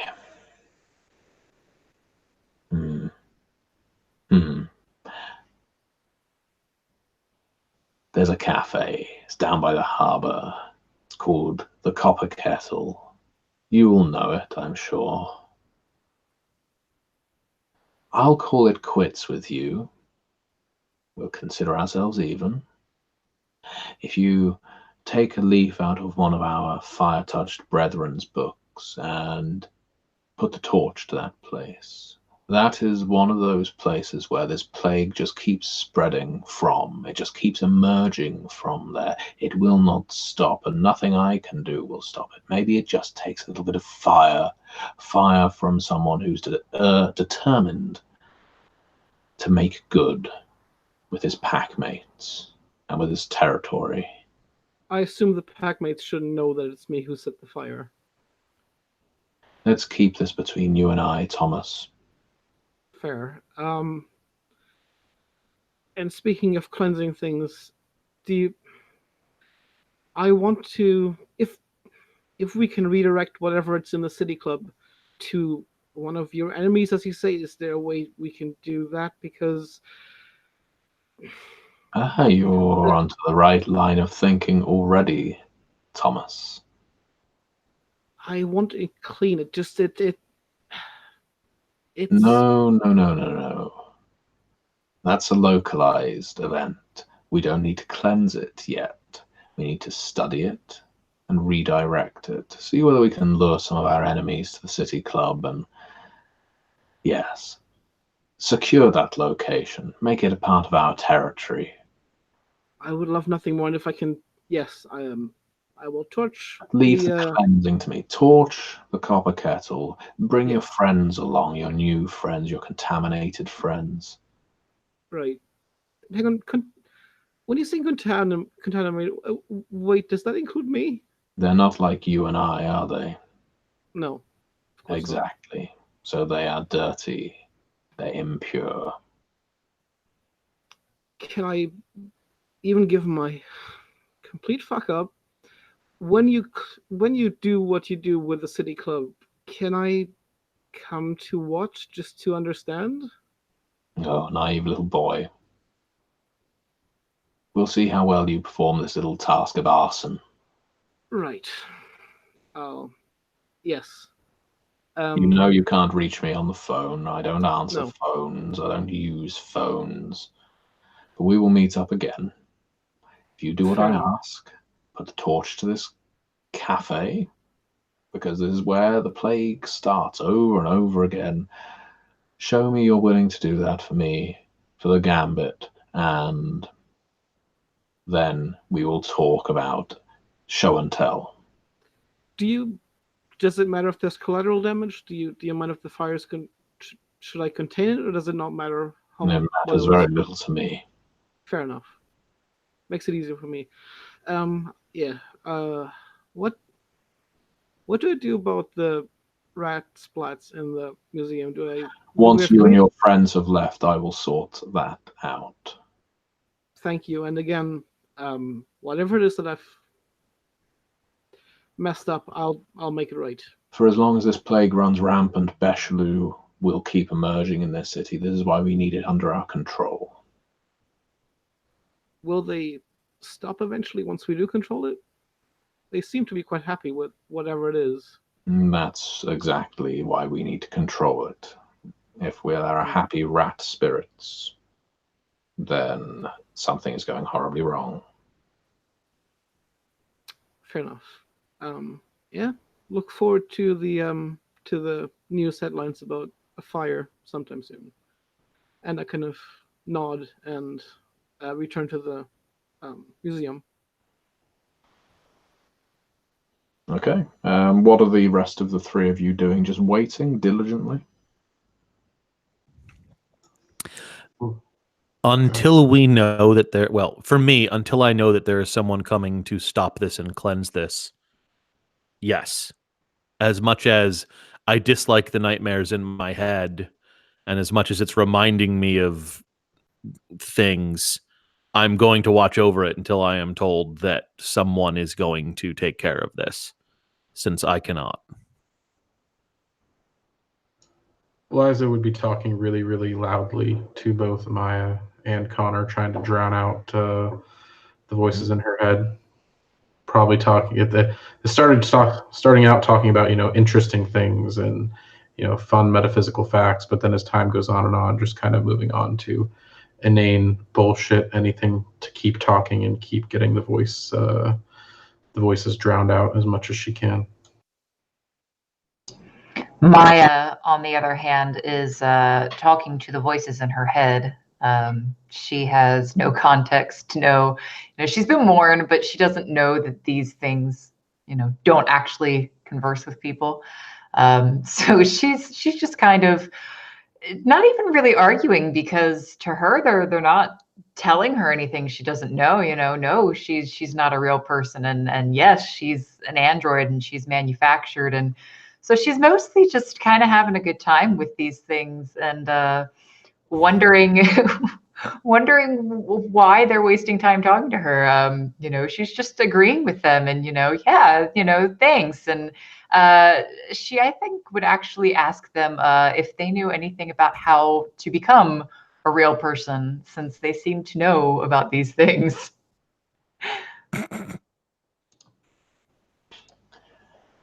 In that case, I suspect the spirits are quite frustrated with Maya. That isn't the reaction they were hoping to gain. Obviously, these aren't spirits in the sense that they're ghosts. These are elemental, for want of a better word. They are representative of negative emotion and dread, and that they aren't getting through to this Promethean in the slightest. Or rather, they are, but not in the way they hoped. Means they are screaming in your ear. They are growing frustrated. They are starting to become tormented. You are potentially about to unleash some dreadful spirit from this gaping chasm into the shadow when Thomas arrives. Hey, cool, you're here. Awesome. Can we close this now, please? Please, can we close this? That would be great. That would be great. Please, can we close this now? Not only do you not have to wait any longer, you don't have to close it. My friend will be in a couple of minutes. He will, and like Thomas points at the splatty pieces of red, he'll take care of that, and he will take care of this, and we will never talk about this place again, hopefully. Great, cool, fantastic. I'll get the cliff notes later. I'm gonna walk away from here now. Thank you. Good work, everyone. Great work. Yeah, Thomas also just sort of everyone. just walks out very quickly.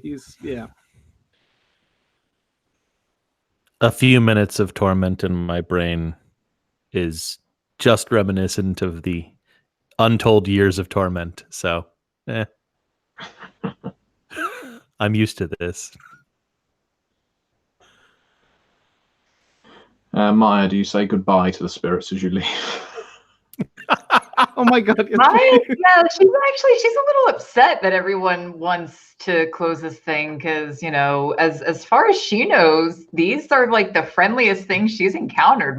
Most things don't want to talk to her. She kind of weirds them out, so she's a little upset. So she's kind of reluctantly, begrudgingly following everyone out and just sullenly, fine, okay.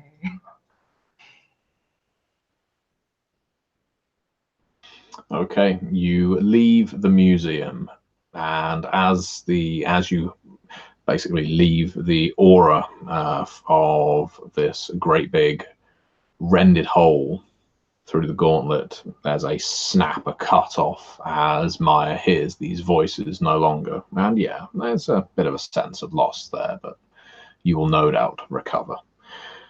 Where is the group heading next?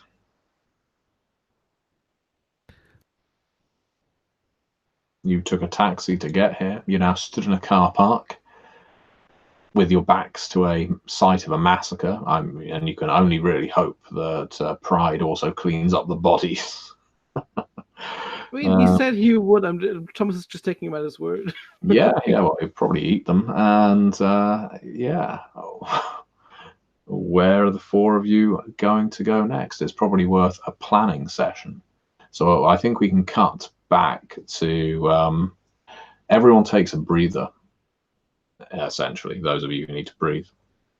And the most neutral area you can return to that you know is safe is Liza's hotel room, which she will presumably soon be checking out of.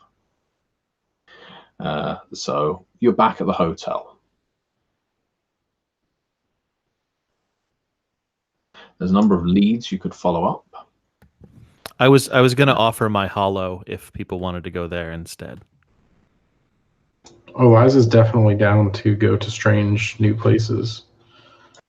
And I think Thomas also just wants to see he's never actually he's heard of Faye, but he's not seen or interacted much. So yeah, I'm definitely down for heading over there. So we hadn't really established the details behind my hollow, but it's just a simple 1-dot hollow. So it's very much a small place in the hedge that I find, that is mine. Hold on, I just want to make sure of one thing. Yeah, okay. So I think following the way that I would use my 1-dot for the Shadow Garden hollow, which is pretty much my garden. My hollow has a garden in it that produces goblin fruits that don't exist outside of the hollow. So they're more of a thing for people to sit and eat and enjoy rather than a thing to take with them.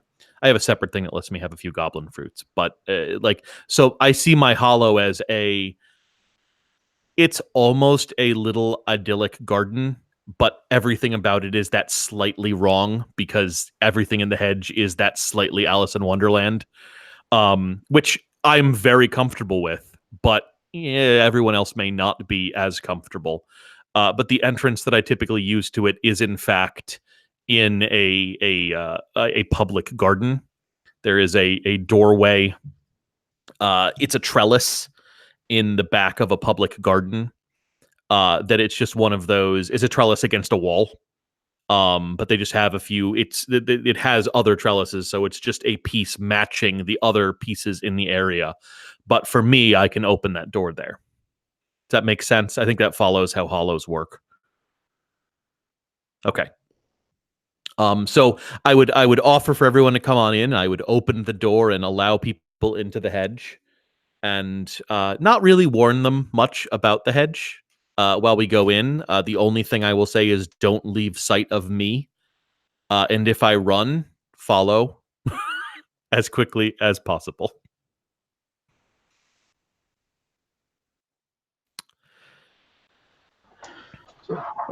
So Liza is very interested in these goblin fruits. Very interested. Okay, I mean, you can take a look. I also, and I'll do this offline, but I have to figure out what goblin. I also have a merit that gives me some goblin fruits to carry around in adventures. So I'll talk to you about I'll figure that out offline. But yeah, sit down. I can explain some of them to you. It's a little different because it's a function of my garden. So these are goblin fruits, but they don't do the same. They're just great for eating. What do they taste like? Oh, it depends which fruit. I'll point to an apple and say that one tastes distinctly like lemons. And this pear type thing over here tastes. I've always thought it was sour meat, but some people really enjoy them, so I'm not gonna, and to each their own, right? And and there's some that you can you normally shouldn't eat, but in this kind of garden, this is a very it's a very simple garden, so the fruits here are very simple. They're enjoyable. I will warn you that if you eat a lot of them and you think you're full, you probably won't be too happy about that once you leave, because you'll just get hungry again. But it's great for in here. I mean, we've got some there's some ogre peppers over here. Those are super spicy if you like spicy things. Um, I have some liar's apples, but they don't actually, you know, they don't work. They're just apples, but they're tasty and they're bigger and they look just like liar's apples. You get a real liar's apple, that's more useful.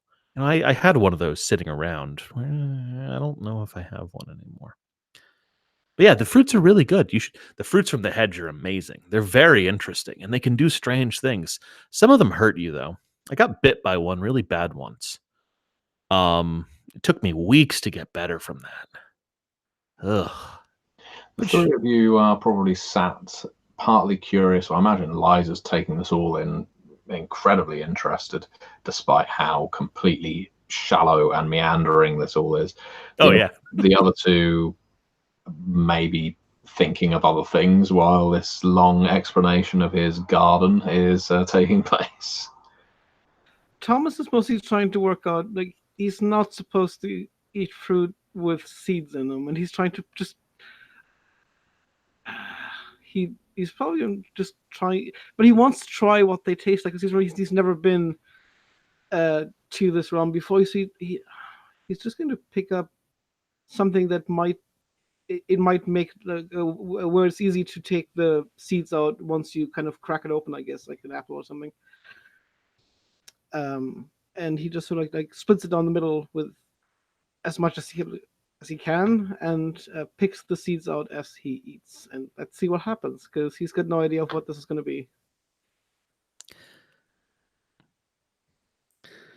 Connor will make sure to take the seeds away and throw them into the hedge, into the thorns and brambles, because you don't want too many of those seeds hitting the ground, or that one plant will just take over the whole garden, and it creates such a mess. As the Thomas is eating, he's like, have you planted them? Have your friend? Does somebody else plant them? How do they work? No, this place is mine. This place is a garden, therefore it has fruits. That's how it works. It's just part of how the hedge is. This place is a garden, and because it is a garden, it will have fruits. Because if it did not have fruits, it would not be the kind of garden that it is. That's fair. Yeah, it's kind of, its existence is partially defined by its definition, which isn't how things work in the real world, or at least the mundane world. But in the hedge, things work like that, and sometimes work like that far too literally. Normally, these fruits have very strange esoteric effects on people. I believe a liar's apple makes it so you cannot lie, things like that. But here in this garden, it's really just a nice place to sit down and, eat and feel at peace and know that there's no cell service, and know that you're not going to get bothered by the normal mundane issues in life. You might have a giant deer person stumble through the hedge and attack you, but that's very rare. As you're explaining this, Maya is as the most technologically linked character here, is probably suddenly aware that there is no connection.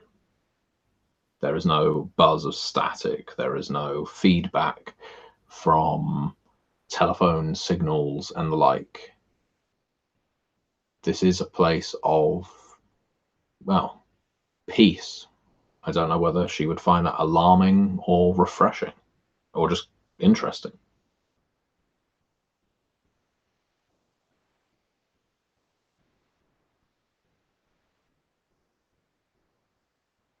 And I don't know if, well, I don't know whether you're frozen down there. No, doesn't matter. We'll carry on. So I kind of just like ask Connor. So, metaphysically speaking, I think she lost her audio. Yeah. I think I lost you there, Erica. If you were saying something, please feel free to say it again. No, I actually don't think I heard what you were saying to me. My audio cut out for like a solid. Okay. Well, I'll repeat and I will cut that out. So, Maya is feeling intensely cut off right now from everything.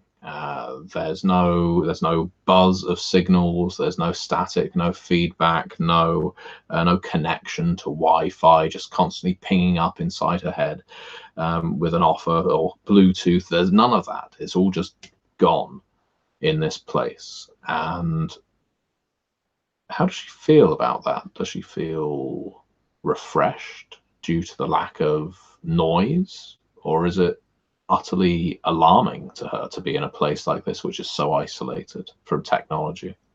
Maya doesn't like this place at all.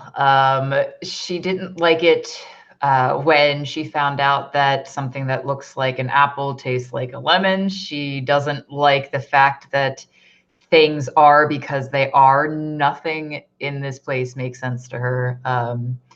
She absolutely cannot stand not being connected. It's one of the reasons that she liked the spirits so much. Things tend to leave Maya alone. She doesn't like being left alone. She doesn't understand why things want to leave her alone. So the fact that she doesn't have that constant influx of even just white noise, she feels very alone, despite the fact that she's here with these people, and she just does it. She's not having a good time. She does not like it at all. I'd say that's visible to Connor. She's probably not disguising that discomfort very well. Well, I don't like that. Maya, you might find other locations in the hedge more interesting. I could take you to a goblin market one of these days.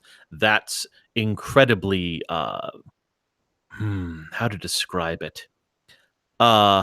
You've been to a normal marketplace, right? Like a grocery store or a shopping market, those kind of things.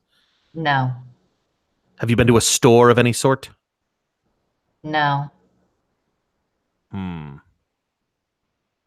We'll have to take you to a normal store because it's hard to give you comparisons for what a goblin market is like without you having the normal, mundane experience. But goblin markets are incredibly interesting and noisy and loud, but you can buy almost anything there.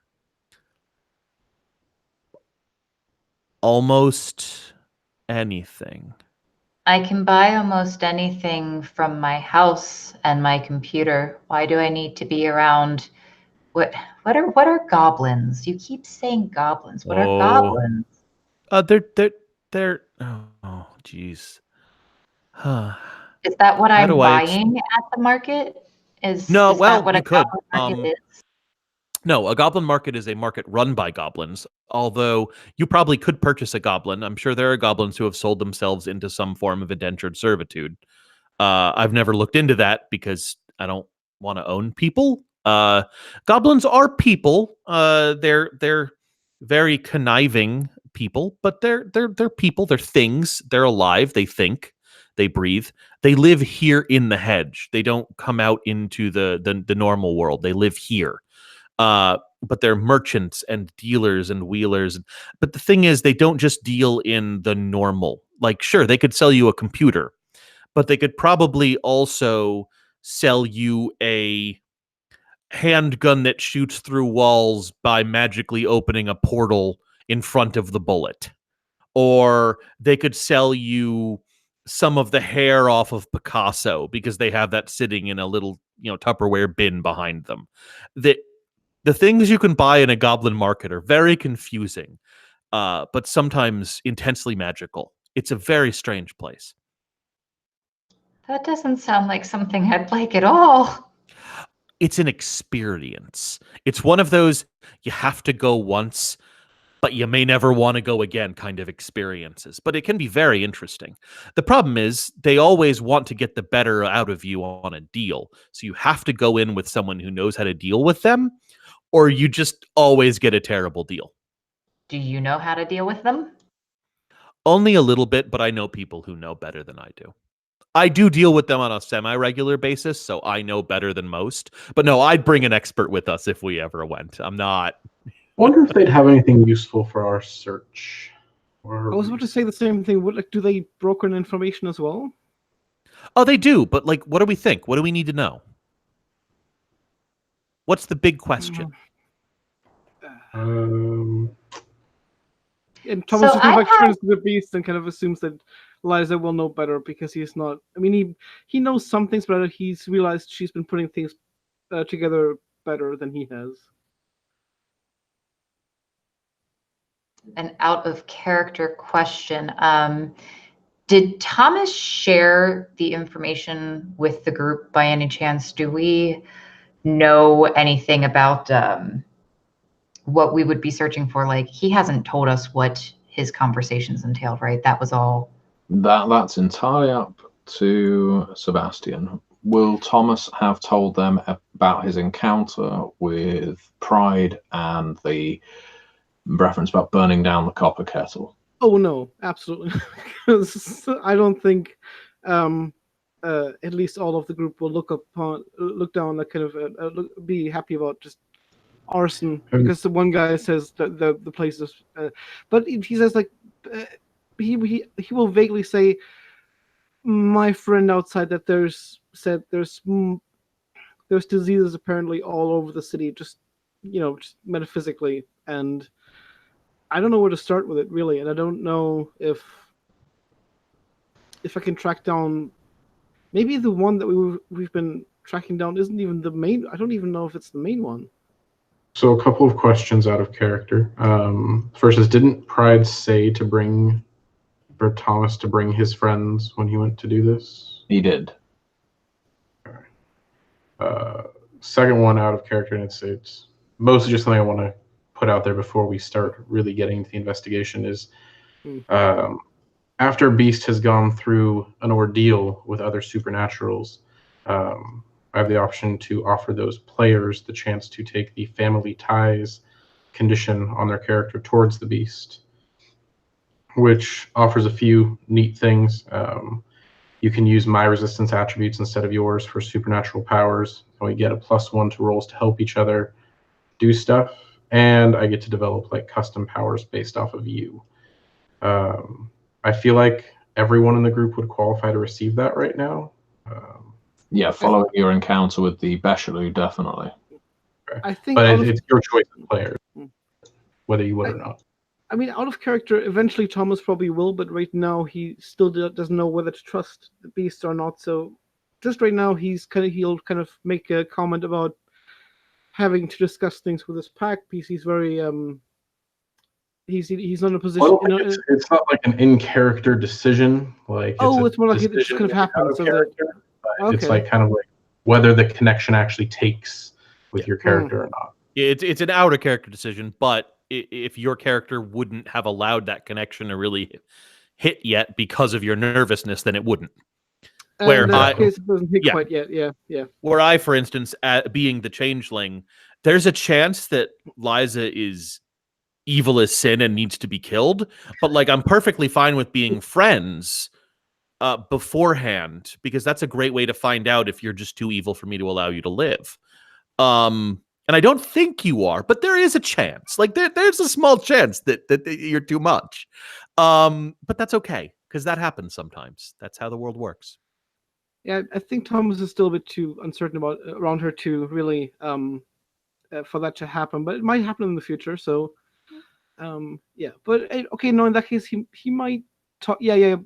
In fairness of moving the plot along, he will talk about there being a kind of like just a kernel of disease in that particular cafe, and we should certainly look into that then. Not so much. My friend has looked into it. He he's pretty convinced the best way. I mean, and it's going to sound dramatic and it's going to sound dangerous, but I trust him. He's been doing this for decades. He said to burn it down. Basically, we can contain the fire if we need to. We can make sure nobody's inside. Oh, good. That's helpful. We don't need to hurt anybody. We can do this in the middle of the night. Just like I wanted to be okay with you guys. I don't want to. Yeah. As long as I am allowed to confirm these things first, then of course I will help you out. I don't need to go digging through the place and ripping every brick out of the wall and checking it, but I always do check a place I'm going to set on fire isn't secretly full of orphans. This is fair. It's important. I was hoping that maybe someone you know what? Let me give this a try. Liza, I need a promise from you. A promise? Yes. Okay. I'm about to do something, and I want you not to ask me about it. Okay? Can I ask you like way later? Like, can I ask you? You can ask me about it, but it's a thing that you're going to want to immediately know a ton about, and I don't feel like dealing with that right now. Okay? Okay. I'll give you like a week. Yeah, that's fine. I'm going to sit down on the little bench in my garden, and I'm going to pull a romance novel out of my pack. And as I open it up, it is going to open up into a like beautiful, gigantic tome. And I'm going to start paging through it. And the question that I'm asking is, who in this city could tell us more about this sickness and what is going on?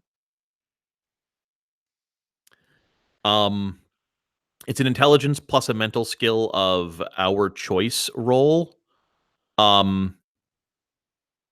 What are we thinking? Academics, investigation? What feels right? Investigation seems right to me. Okay.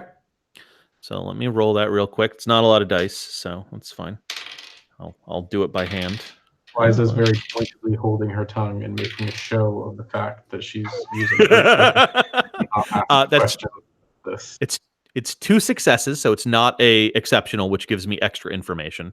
But for it having success, I do gain the knowledge that I sought. I don't gain extra information, which is what happens if I hit 3 or more.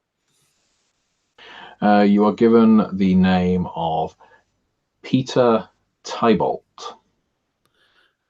Awesome. That name does not ring a bell to me, correct? It does not. Okay. You know what? Because you got 2 successes, I'm going to give you 1 additional piece of information. So you got the name for 1 success. Your second success, vampire. Okay. That follows. We did see what we believe to be a vampire outside of the club, so it very well could be the same person. Okay, so I will close the tome, let it shrink back into its normal form, put it away in a pouch, look up very pointedly at Liza, give Liza a second just in case she's not gonna, abide by her promise, and then say, "Okay, everyone, I have a name for someone we can talk to for some more information. He's a vampire, and he goes by the name of Peter Tybolt.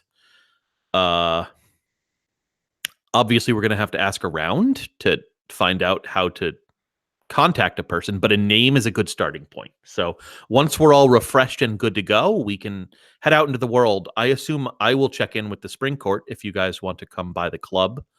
I'll check in to see if anyone knows the name there. We don't have a lot of interface with vampires, though. So I'm going to immediately use Mimir's wisdom to find out the best way to contact the person you just named.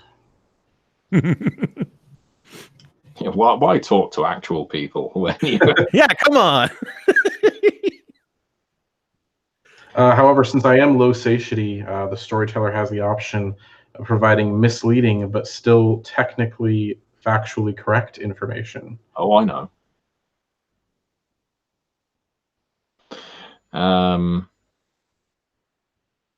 So explain how this power is working.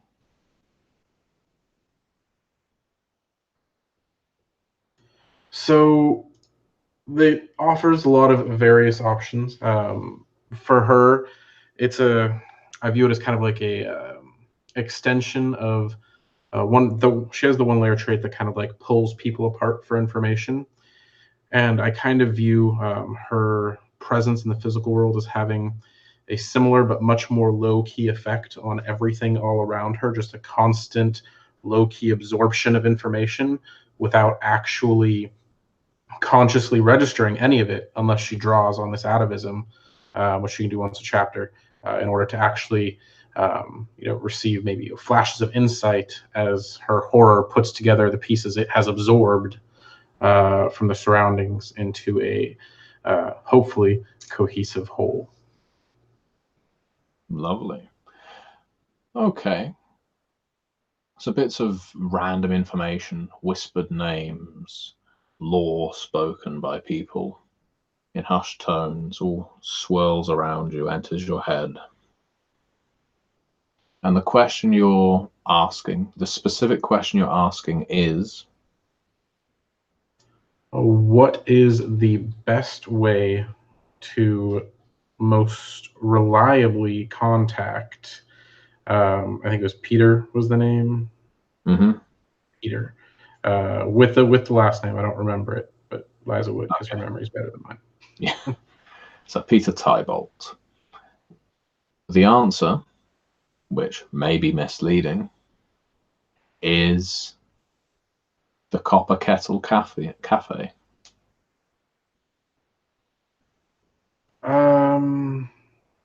So the best way to contact this vampire is the Copper Kettle Cafe. Thomas just kind of smirks and goes, well, wouldn't you know it, because that's exactly the place we have to put the torch to. Oh.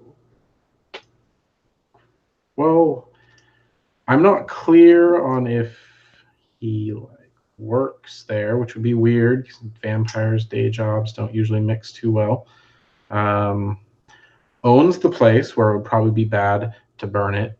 Are we sure we're not burning it because there's like a vampire sleeping in the basement or something like that? Because that could maybe be some complications we should be aware of before we set places on fire.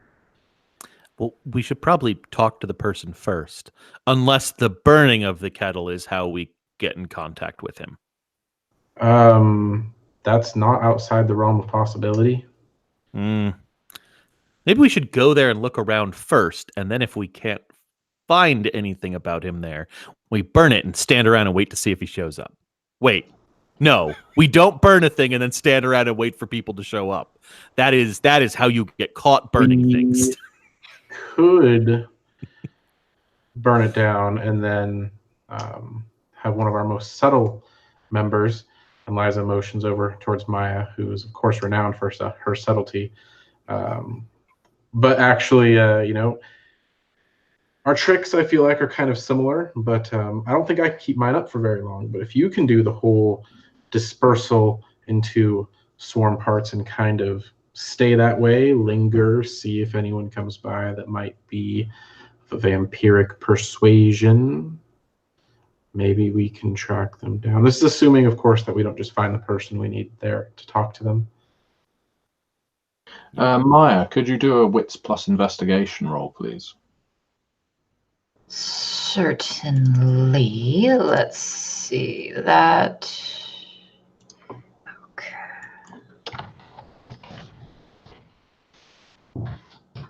That succeeded. It does occur to you that once you're out of this hobbit hole of a place, that you could certainly look for this individual via mundane means. You can rattle through any number of websites, censuses, logs, just by tapping in, hooking up to the internet and running through it in a split second. If he has any kind of digital footprint, and there's not anything to say that he does, but if he does, then you may be able to find it. I mentioned this to the group. In fact, I say, I'm very good at finding people and information about people. If we can get out of this place, which she is very eager to do, if we can get out of this place, then I might be able to find that information for you guys. And the faster we get out of here, the faster I can find that. So maybe I should install some sort of Arcadian like Wi-Fi device. Liza would take this opportunity to point out to Maya, hey, just saying Wi-Fi works great in my lair. Which it actually does. I took a merit for that. I don't not 100% on how it does, but Yeah, no, I've only focused on the garden.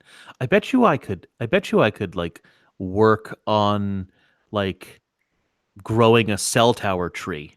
That's possible. As you're wittering on, is it possible for people to leave this place without your permission? Nope.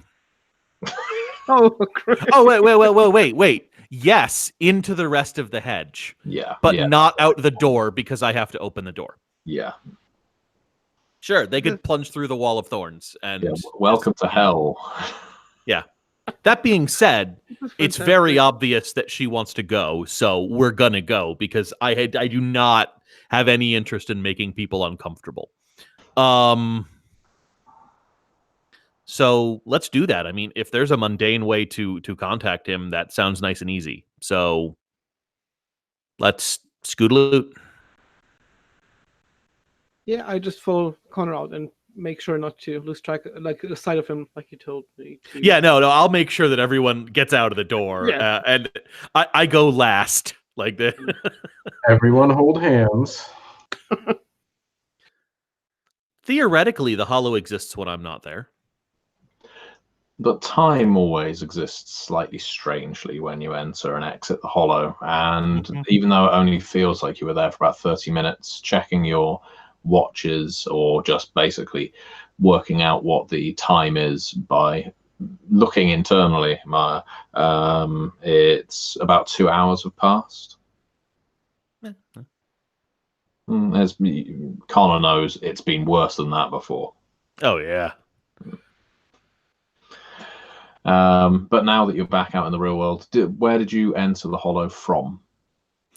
It was a trellis in the back of a public garden. Okay.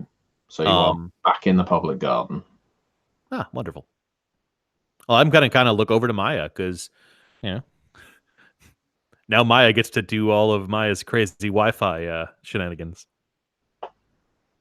Maya is absolutely thrilled to be back where, things make sense and exist for more reasons than just because they do. So she's not necessarily worried about getting back to her computer. She's got a smartphone that can do, I don't know, it gets almost as good of a bonus as her personal computer. So she's just going to take that out. She's kind of going to take a few minutes to recenter herself, reground herself, resync herself with things that make sense to her. And she's going to plug in Peter Tybolt's name and get to searching for that. So. Okay. Even from your remote location, you are likely to be able to find a lot of information with your given skills.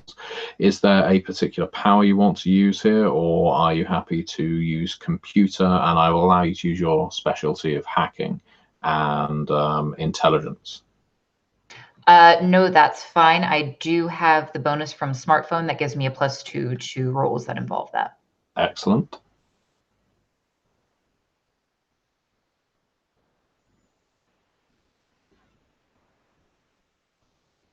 Pardon, you said intelligence, correct? Yes. Perfect. Okay, then we are going to be rolling 8 dice. And that was an exceptional success. Wonderful. In that case, you're able to find something slightly worrying. It's worrying at first. As you dig through all kinds of information, if you had scored a regular success, you would have found the worrying lack of information regarding Peter Tybolt. Instead, what you are able to find on your exceptional success is the places where Peter Tybolt's name used to be. you're actually able to look backwards enough and into enough deleted files to find out that someone has done a pretty good job of trying to remove this vampire from the history books, including as the deed owner of the Copper Kettle Cafe as of 20 years ago. It looks like he sold it to someone else, and since that time, he does not appear on anything. The name of the person that he sold it to is one Olivia Madsen. I share this information with the group. Maya's kind of putting the pieces together. It seems, as far as what she knows about vampires, which kind of starts and stops with they don't age, they're dead, they don't change.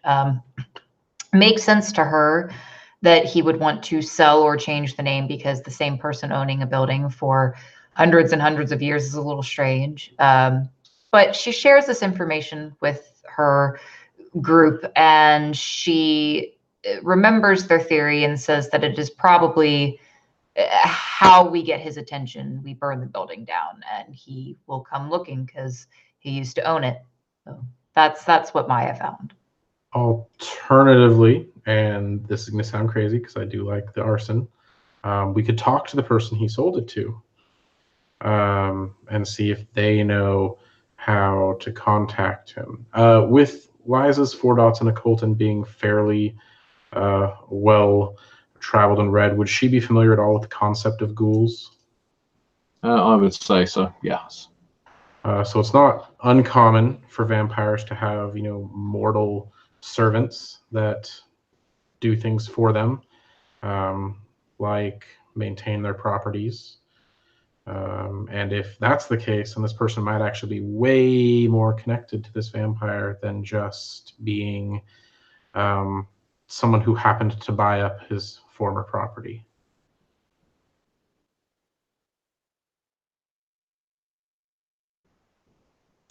Maya doesn't like fire as a general rule. She's kind of encountered a lot of very violent and destructive uses for it in the military. So she's for that plan. She doesn't understand much about humans and vampires interacting, but if that means she doesn't have to set fire to anything, she's okay with that.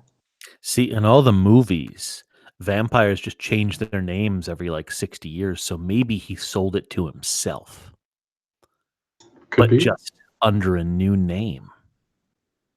I don't know. I don't think I've met any vampires. Maybe I have.